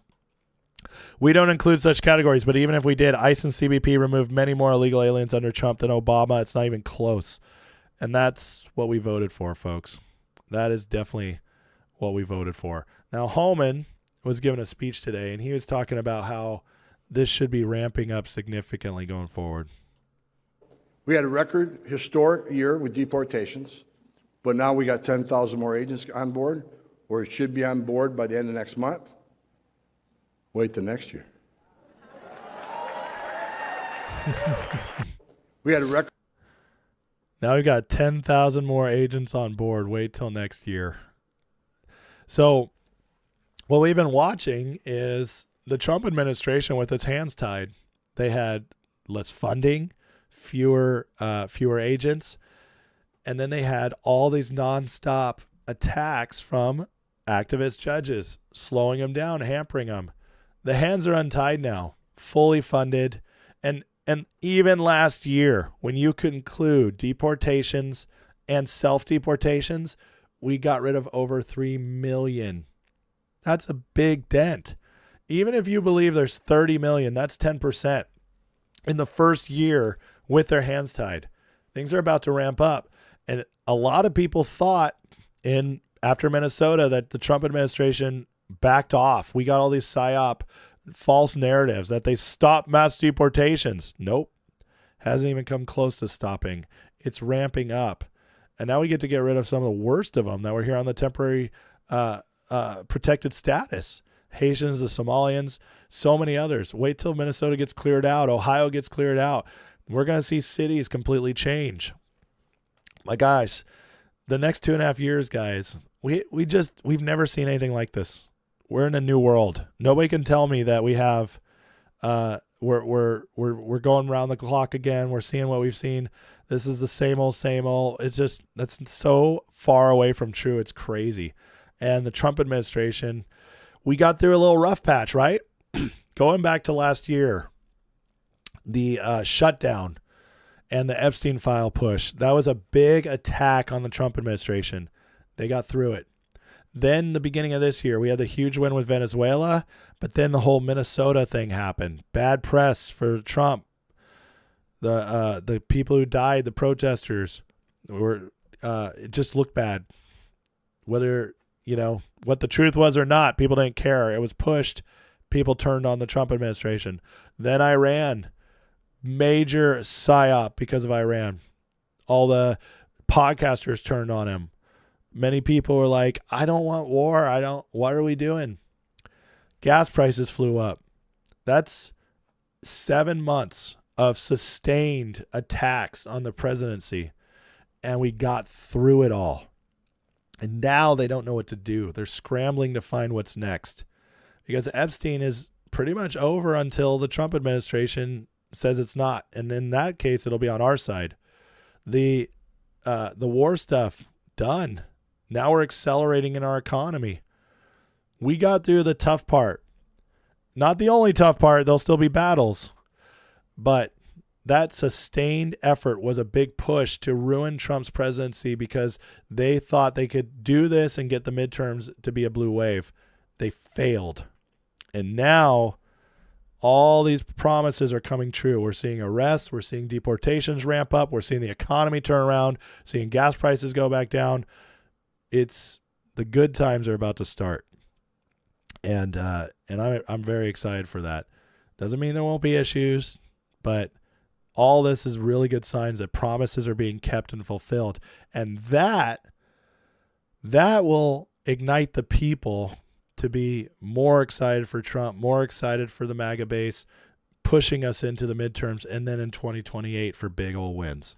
That's what we're looking at. Now, they're going after Markwayne Mullin for this, and it's just a good reminder for all those accelerationist people who think we should go back to Democrats just to teach Trump a lesson, just to fight back against Israel. Well, these are the same people who say, like, we need to arrest the Epstein people. Nobody's been in prison.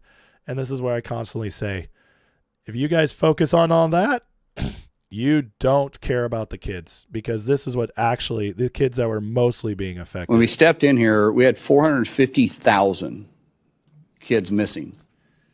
450,000 kids that were given to sponsors that weren't vetted.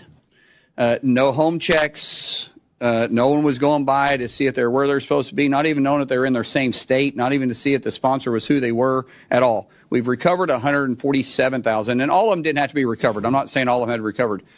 Some of them were where they were supposed to be. They were with a family member, and they appeared to be doing okay. But we've had some horrific cases. There's one that's kind of been out in the media a little bit, where there's a ring of several adults that were keeping kids in an underground bunker in a dungeon.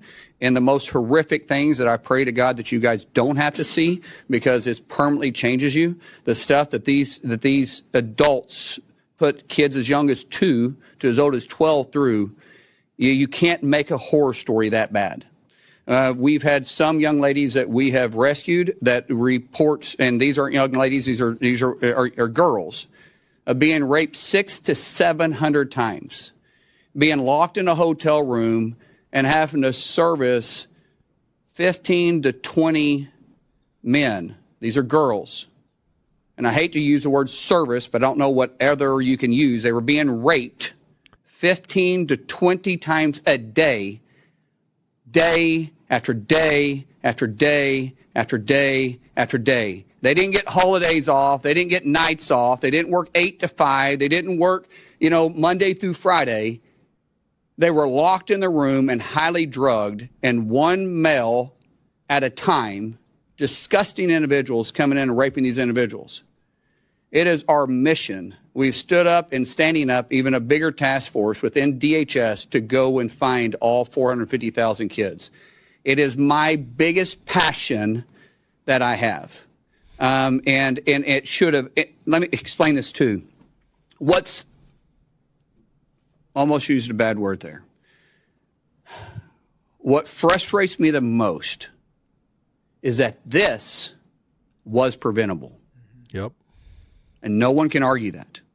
This was 100% preventable. And we have perpetrators that are doing the most horrific things to kids. And as a father to 6,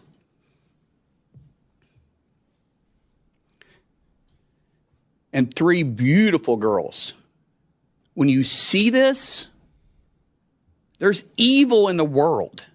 There's evil in the world. And we fed it. The Biden administration fed it for 4 years and took the innocent that's in my little girl's eyes, the innocence that's in our kids' eyes, that we pray to God never has to deal with this. That innocent is permanently stolen. And we're trying to just restore some type of comfort to these young girls. Tell me again how voting for Democrat or sitting out this midterm sends a message. Tell that to those kids. Tell that to the hundreds of thousands of kids abused, that are trafficked across the border because of City of London globalists, Democrats, because of their policies. Tell me again how Epstein matters so much more. How it's the only issue that matters. Because what? Few girls, mostly of age, were taken advantage of by some gross guys, a few of them. Yeah, that's terrible. Absolutely. Bring justice. But we're talking about hundreds of thousands of children that the Trump administration has stopped being abused, finding them, ending hundreds of thousands more. That matters way more than Epstein. I'm sorry. It matters way more than the arrests. I'm sorry. It's just true. Can we get that other stuff? Absolutely. But the stuff that matters the most is happening now, and nobody wants to talk about it because it doesn't give you ratings. It makes the Trump administration look bad if you ignore this and focus on the other couple things. It's crazy. But guys, right now you vote Democrat, you vote for kids getting raped. I'm just going to say it. That's what you're choosing. You don't show up in the midterms. This is what you're allowing. This is what years of sitting out, and I don't care, and those are harsh words, but it's a fact. This happened on our watch. Christians who don't want to show up because we don't believe in influencing government, this is on you. It's on you. Everybody who doesn't get involved, once you know it, It's anybody who doesn't do something to stop this is a part of it. You're complicit. Hundreds of thousands of kids. And that's just in the last 5 years. Mostly under the Biden administration. Imagine what happened during the Obama administration we don't know about yet. Or before that. All this is coming to life so we can handle it. So we can do something about it. But the Trump administration is doing far more good in the world than we've ever seen any other president in modern history do. Maybe in all of history do. And it's this kind of stuff, which is why I side and why I got Trump's back no matter what. And I'm not ashamed of that. We're going to win. We're going to keep winning because we're going to make sure every single person has to stare and hear this and think twice before voting communist again and taking us back.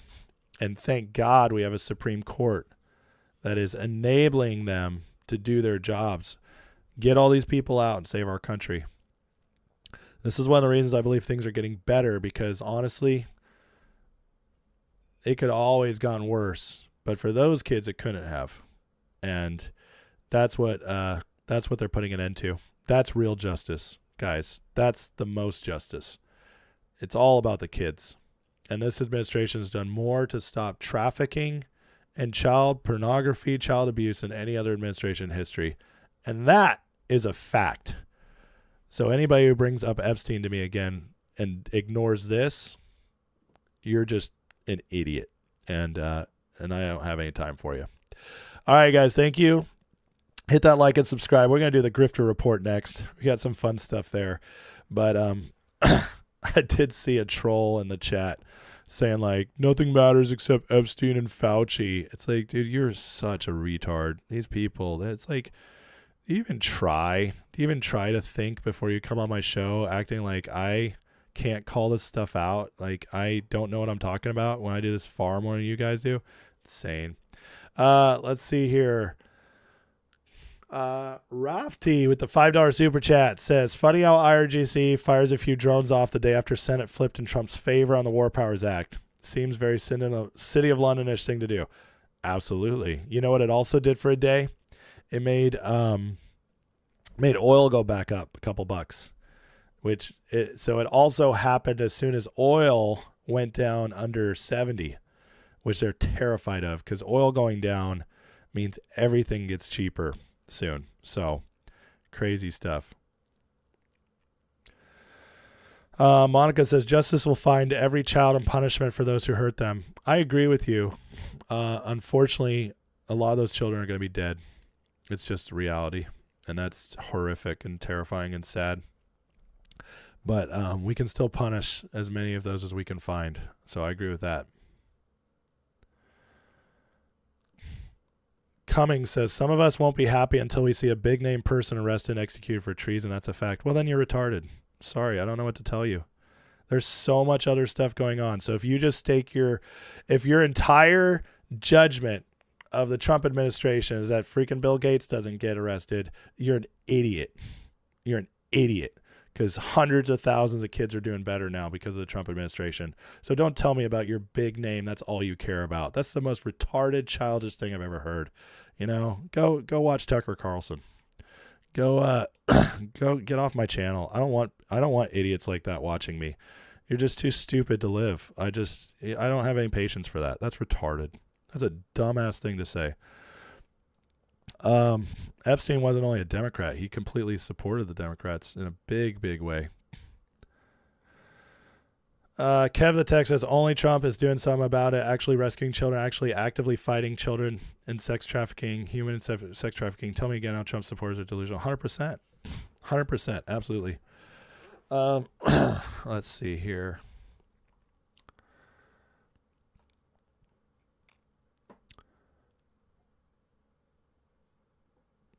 More's coming.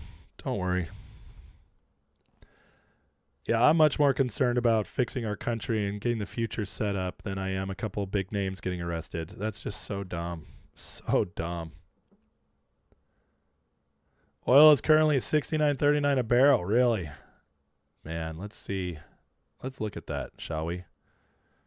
let's see how oil is doing today.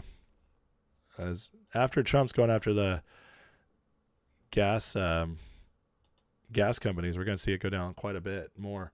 Yeah, I got 69.42 right now, but that's under 70. That's a big deal. That's right about to where it was before the war. So, Cummings, dude, get out of here. I can't handle hearing what most of you want. No, you're just an idiot. You're just an absolute retard. And you know what? I'm banning you from my channel because I don't care. I don't care about it, morons like you. You're just a waste of my time. You're a waste of everybody's time. Go be a baby. Go sit in your own crap. You know, I hope you're enjoying your Cheetos watching Netflix saying, all that matters is Epstein. I don't care about those hundreds of thousands of kids. Just give me a name so I can feel good about my loser life. Yeah, that's just get the hell out of here. I don't want you on my channel. I don't even want you watching me. Just go away. Or at least if you're watching me now, you can't talk. I don't want anybody like that in my life. Just absolute losers. Complete and utter losers. Get Josh Reed on my channel. See, maybe someday he'll.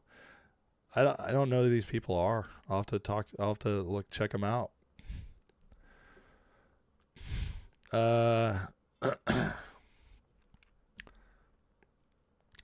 Monica says Pope's been dumping problem priests on Americans for a century. 250,000 victims settled with. Last flare up of 2018.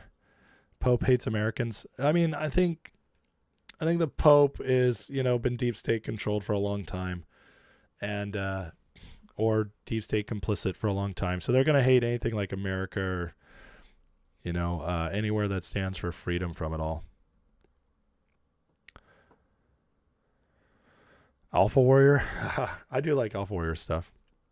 Mr. Chain Blue Lightning with the $10 super chat says Black Pillars and Nothing Happens crowd care about palace intrigue, not the victims. They view it through the lens of a true crime podcast. They didn't even know who Epstein was 10 years ago. I agree with a lot of that. Not only that, but a lot of them are trolls too. They're just looking for a way to make Trump look bad.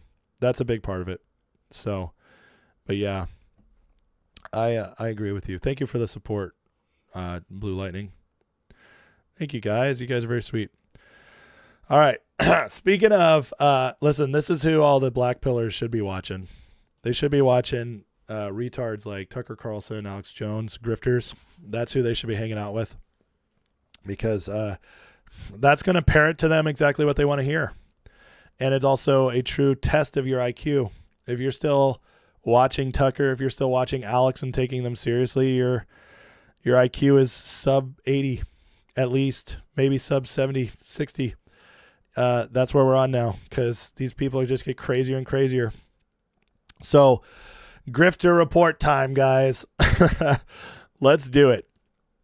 We got so much. I just got to keep calling these people out. But Tucker is getting crazier and crazier. He's doubling down on his insaneness. And he had this to say about Trump and Christians, which Christians are Trump's biggest part of his base. So here we go. Tucker is they are so desperate to turn everybody against Trump. It's insane. Trump is hostile to traditional Christianity. And this is, I already stopped it 2 seconds in. Listen, for Tucker to say that Trump's the most pro-Christian president of our modern history. He is openly endorsing Christianity. He just let a whole thing happen where we rededicated our nation to God on Washington, D.C. He endorsed it. He spoke at it. The man has called for prayer days. He has encouraged religion, say we need more of it back. He's encouraging traditional families. He's fighting against all the woke stuff, which is very anti-Christian, very satanic. And Tucker is now dude, at least try, Tucker. At least come up with something that maybe somebody could say, I'll think about that. Very. Trump is mad at Christians for opposing abortion and mentions it a lot. A lot. He mentions it a lot. He got Roe v. Wade overturned. Are you serious? And again, just try, man. This is crazy stuff. In private, a lot. And he's very annoyed by it.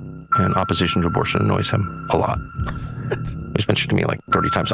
Then why did he appoint super conservative judges? That is crazy to me. Vehemently oppose abortion, just to be clear. But I haven't argued with him about it. I just listened. Maybe I should have, but I didn't. Because it was Easter morning. We were going to go to services, and I just checked my phone, and I saw that. I couldn't. I was. So he's telling us that Trump just texted him.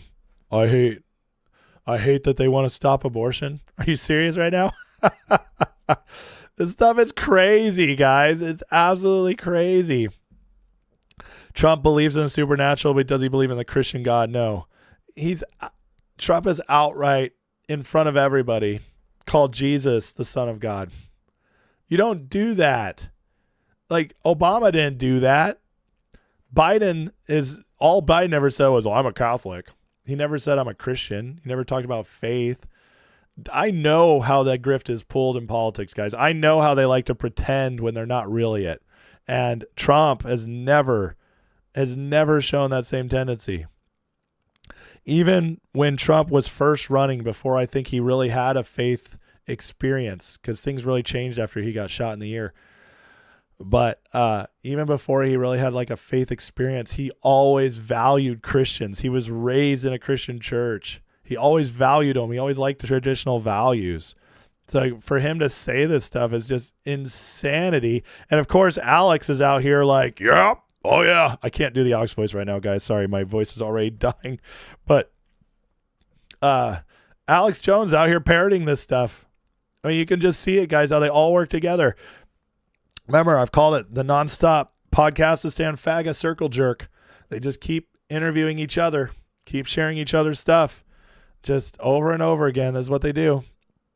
And, we're going to talk about, so what Tucker and Alex have just gone off the deep end with this stuff. Candace Owens is back in the picture. I know I haven't talked about her in a couple weeks, but it's time because she's ramping things up again. She must need viewers.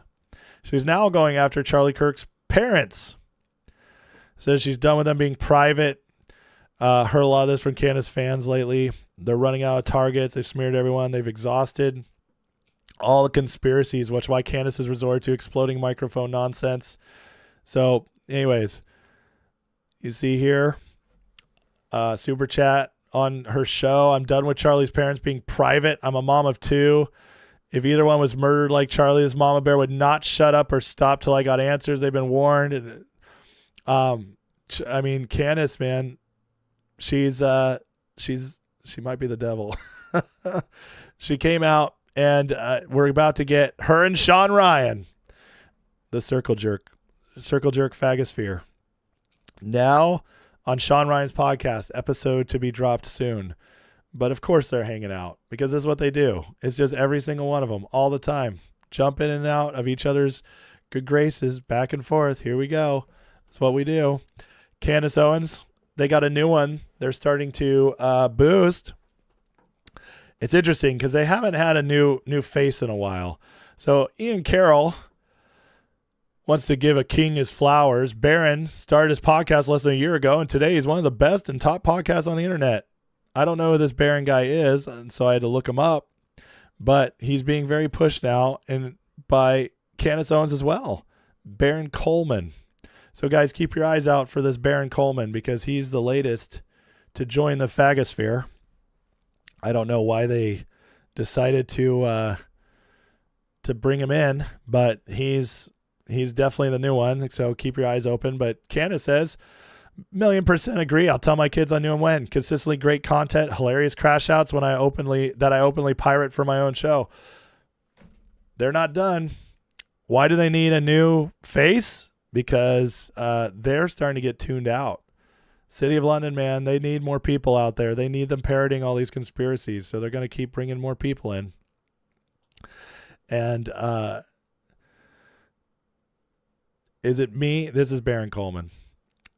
Is it me or is Candace Owens her prime? I've watched her opening 90 seconds about 13 times today on her pregos. 13 times, really. Isn't it hilarious, this whole grift they pull, man? It's so crazy.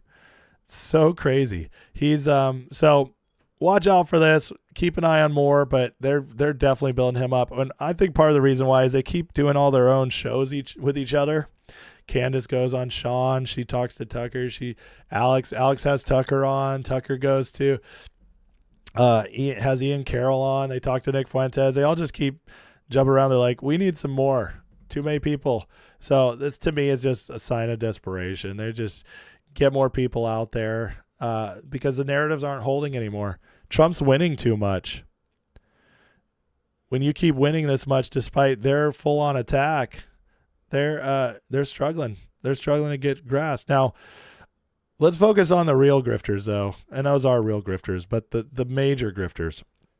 And I just wanted to show you guys some of the stuff going on with the Democrats because they've been getting reamed in these hearings lately, the Senate hearings and House hearings, including Ro Khanna calling out Michael Lucci to denaturalize 1.5 million Chinese. Listen to this. Mr. Lucci, a few months ago you tweeted out, quote, 2 Chinese Americans accused of attempted bombing at MacDill Air Force Base gained U.S. citizenship via birthright. They are not loyal to the USA. There are 1,500,000 more, quote, Chinese Americans essentially born in Saipan, which is a U.S. territory, and raised in communist China. Denaturalize them all. I'd like to offer you an opportunity to correct the record for such a bigoted and xenophobic statement. Do you believe millions of Chinese Americans who gained citizenship through birthright should be denaturalized, or are you simply a racist? Congressman, what I'm referring to are Chinese folks who are just born in a U.S. territory and then go immediately back to China. They live their whole life in China. The estimate of 1.5 million comes from a book that came out. I'm just asking you a simple question. Do you believe these people should be denaturalized? It's U.S. law that anyone born in a U.S. territory is an American citizen. Do you believe that 1.5 million should be denaturalized? I think that if they're loyal to the Chinese Communist Party. I'm not asking that. I'm saying they're born here. Do you think they should be denaturalized? 1.5 million. Congressman, I understand under the current laws that they have citizenship. And you think that should be changed? I think that if they have practically zero nexus to the United States of America other than they were born in a territory, I think it's worth considering that, yes. Do you believe Chinese Americans are more disloyal than other Americans? Congressman, there are 7 Chinese Americans who live in my household. I do not think that they are more disloyal than other. So you just think that they should be denaturalized even if they were born here? So there are 2 types of issue we're talking about here. There are folks who are born here, they're just raised here. They're Americans like you and I. It's a very different thing when you have folks, my understanding is about 50,000 per year, are just born in a territory. They're there for a couple weeks. So Ro Khanna keeps this going back and forth, and he proudly proclaims, I called him out for his racism, to which Lucci replied, instead of discussing policy, he accused me of anti-Chinese racism. My wife is Chinese, and my 4 children are half Chinese. Are you kidding me? These people are embarrassing. How could he not know that before he called this out? That's insane. Married to a Chinese woman, call him racist. This happens all the time, though. This happens all the time. This is Mark Wayne Mullen. Quick exchange with this woman. Okay, so are you going to commit to complying with the required reporting requirement? And we were shut down for 115 days under this department. So I don't know what we just now reopened. So I don't know what reports you want us to do when you weren't willing to fund us. You want the reports, but you don't want to fund us? That makes no sense. Here. Okay. The secretary's belligerent. You can't get them the stuff if you're closed. These people, man, they're ridiculous. But here is my favorite. Look at this. Well, first, let's go back here. Mark Wayne Mullen pissed off one other person, and then we got the purple-haired Delario. 3,900 children were separated from their families. 450,000 kids were lost under the Biden administration. Secretary, you didn't say a word Mr. about Secretary, do not interrupt. Don't you point your finger at me. Don't I be a will hypocrite. point my finger Don't you be at a hypocrite you. then. Then you be a threat. You should be as upset about the 450,000 kids that were lost. You didn't say a word about it. For 4 years, you never said a word. Mr. Secretary. Could you put him in his place for don't yell at me. You should be put in your place. I love it so much. Here's my favorite. Brandon Gill calling out this lady for using Snap on soda. And just watch how these people just, again, the grifters, I'm always calling them out. Podcast is San Faggot, but it's important to remember the biggest grifters are still those who are in the Democratic Party and supporting Democratic policies. They're always the biggest grifters. And this is one of the most brilliant exchanges I've seen highlighting this in a while. Should SNAP dollars be spent on sodas? The purpose of the SNAPs program is to provide families to have food and beverages. Should it be spent on sugary sodas? I am happy to talk about hunger and nutrition, but not dictate what Americans should or should not eat or may have access to. I'm asking if tax dollars should be used to pay for sodas. Taxpayers' money should be utilized to ensure that individuals have access to the food that they need to survive or may be accessible to them. Do they need sugary sodas to survive? Some of them do, who do have low blood issues, who may Is that have right? who have kidney issues. You think Yes, they need Coca-Cola to survive? Do you think that's the most appropriate use of our tax dollars? I am not a physician, but medical records and expertise You were do just show that in citing some the circumstances health they needs, do. apparently, of the American people. So do the American people need Coca-Cola to survive? I did not say that. I said then. I'm asking you. I'm giving you the opportunity to say yes or no. I will not answer for individuals and their choices. You think that there are some Americans who need Coca-Cola to survive? Is that your testimony? I am happy to talk about the food and nutrition You just don't needs know. that individuals have. You just don't know. I think most people can rationally say that you don't need Coca-Cola to survive. Wouldn't you agree? I agree that we have a hunger crisis and that we need to address it by ensuring that individuals have the food resource that they need. Got it. And one of those is sugary Coca-Cola. What does SNAP stand for? It's a supplemental nutrition assistance program. What's nutritional about Coca-Cola? I am not a nutritionist. I am a food security expert in ensuring that individuals have the food resources that they need. Unbelievable. This is a common sense question. All of these have been common sense questions. I'm just asking you, is there nutritional value to sugary sodas? It's a yes or no question. See how she knows. She knows she can't answer though. I am not an expert. I would have to look at the dietary guidelines. You're not an and look at expert. everything. I don't think that there's nutritional value to sugary sodas. I think most people in this room would agree with that assessment. But you have no opinion? I'm here to talk about the food needs and the hunger crisis that individuals here in America are Are you that ideologically dug in that you want our tax dollars paying for sugary sodas that you will not, in a straightforward way, admit that sugary sodas are not healthful for the American people? I think that focusing on soda when people are going hungry. We spend a lot of our tax dollars are spent on soda. That's why I'm asking about it. We have And no, you appear to be so ideologically dug in that you won't answer a simple question that's not an appropriate use of our tax dollars and that does not, in fact, make the American people more healthy. I won't answer because there's no data sort of proving that. Do you need data to determine whether drinking soda is healthy? I think I'm sorry, it's a serious question. Is there some, do you believe that perhaps drinking sodas every day is healthy? The worst health outcome is hunger. When the individuals don't have the resources. Do you satiate hunger with Coca-Cola? I did not say that. But you said that the worst health outcome is hunger, and I'm asking you about sugary sodas. And I'm focusing on the nutrition needs and making sure that children have the resources. Is your organization funded by soft drink makers? I am not in charge of development, but no. Oh. It's not, okay. Is your organization funded by organizations that make money from food stamps? Oh. Do organizations who profit off of food stamps fund your organization or businesses? I mean, I can't comment to that. Happy to talk about the resources that need it. Does General Mills fund your organization? I don't have access to that information. I do. It's right here. They do fund your organization. Do they profit off of food stamps?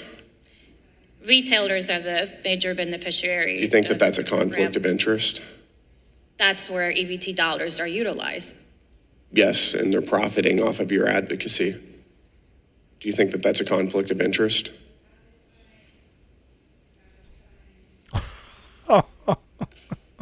I think most people think that's a conflict of interest. I know you don't want to answer. Man, that's why I had to do that whole clip, guys. It was fantastic. Listen, these are the people who Democrats have put in charge of certain things all over the place to make our decisions for us, to keep the government growing. They are stupid. They are ideologically bound. They have no critical thinking skills. All they care about is the message, getting it across. This is why they are the greatest grifters in the world. And it's we are weeding them out. It's going to happen. It's going to take time. They are widespread. They are in every level of government. They are in every level of corporate America, Hollywood, you name it.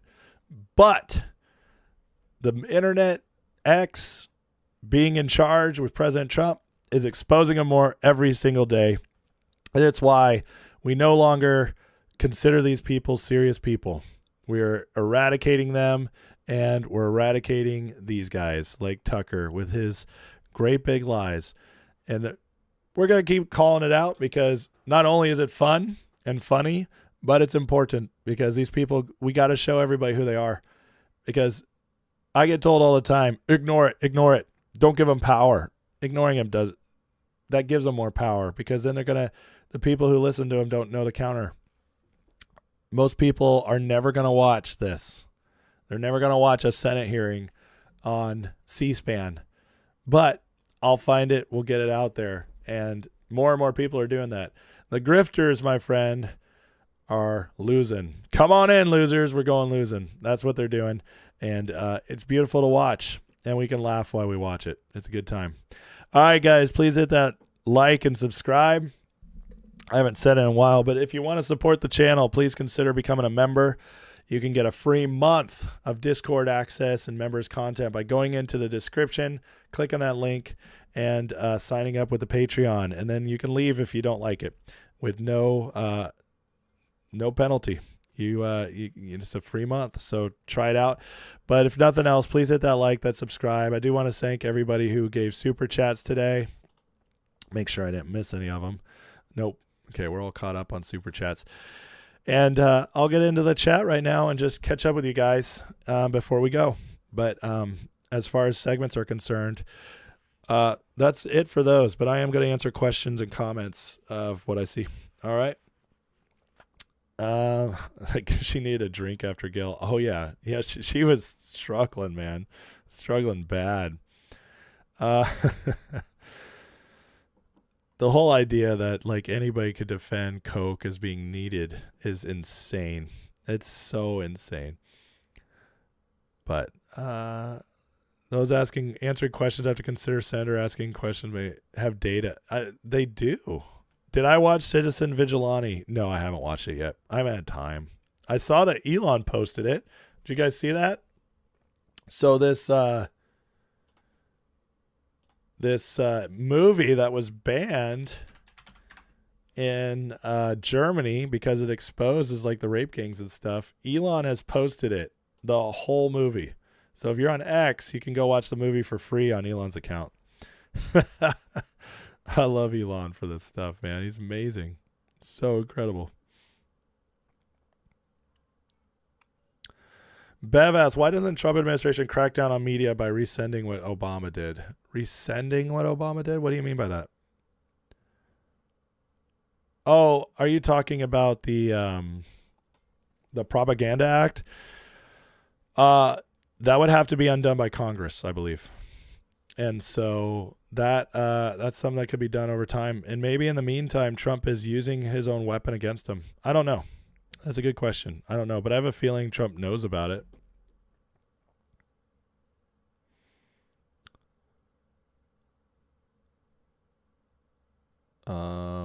Let's see.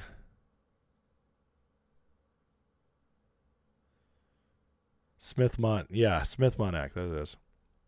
Monica says it's supposed to be a bad movie with a great message. Yeah, I don't have time for bad movies, but I'm open to giving it a shot. Like I said, it's free right now, so. Soda is terrible for you. Doesn't change the fact it's delicious, and every once in a while I do have one. But I would never recommend it. Dennis says it was a great movie, so there you go. Maybe it's a guy movie, and that's why the girls don't like it.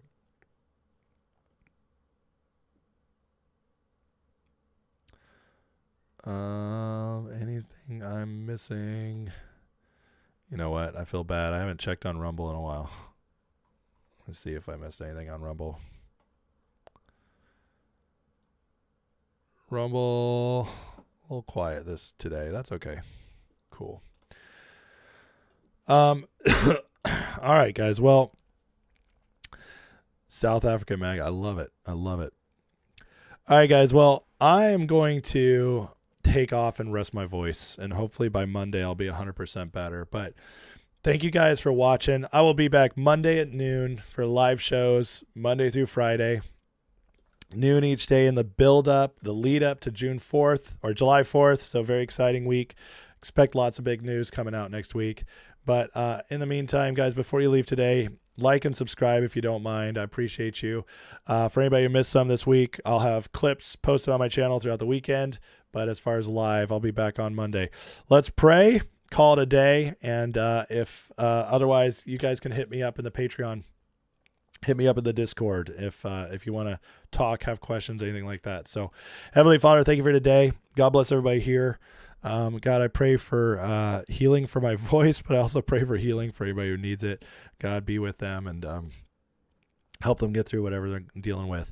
Father, we pray for our country, pray for our president for protection, wisdom, and courage in everything he faces. Pray for our country, for justice, peace, and prosperity to come like never before. And that we can all do what we need to do, Lord, to leave a better country to our kids, grandkids, and great-grandkids. In Jesus' name we pray. Amen. Bless you guys.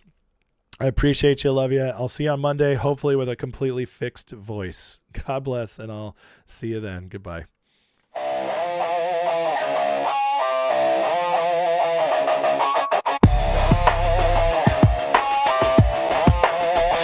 Headlines screaming like a siren at night. Red and blue shouting, nobody's right. Smoke in the streets, truth under attack. Everybody's loud, nobody's got facts. Feeds keep scrolling, nerves stay tight. Matchsticks flicked in the dead of night. They sell fear, cheap package the lies while the clock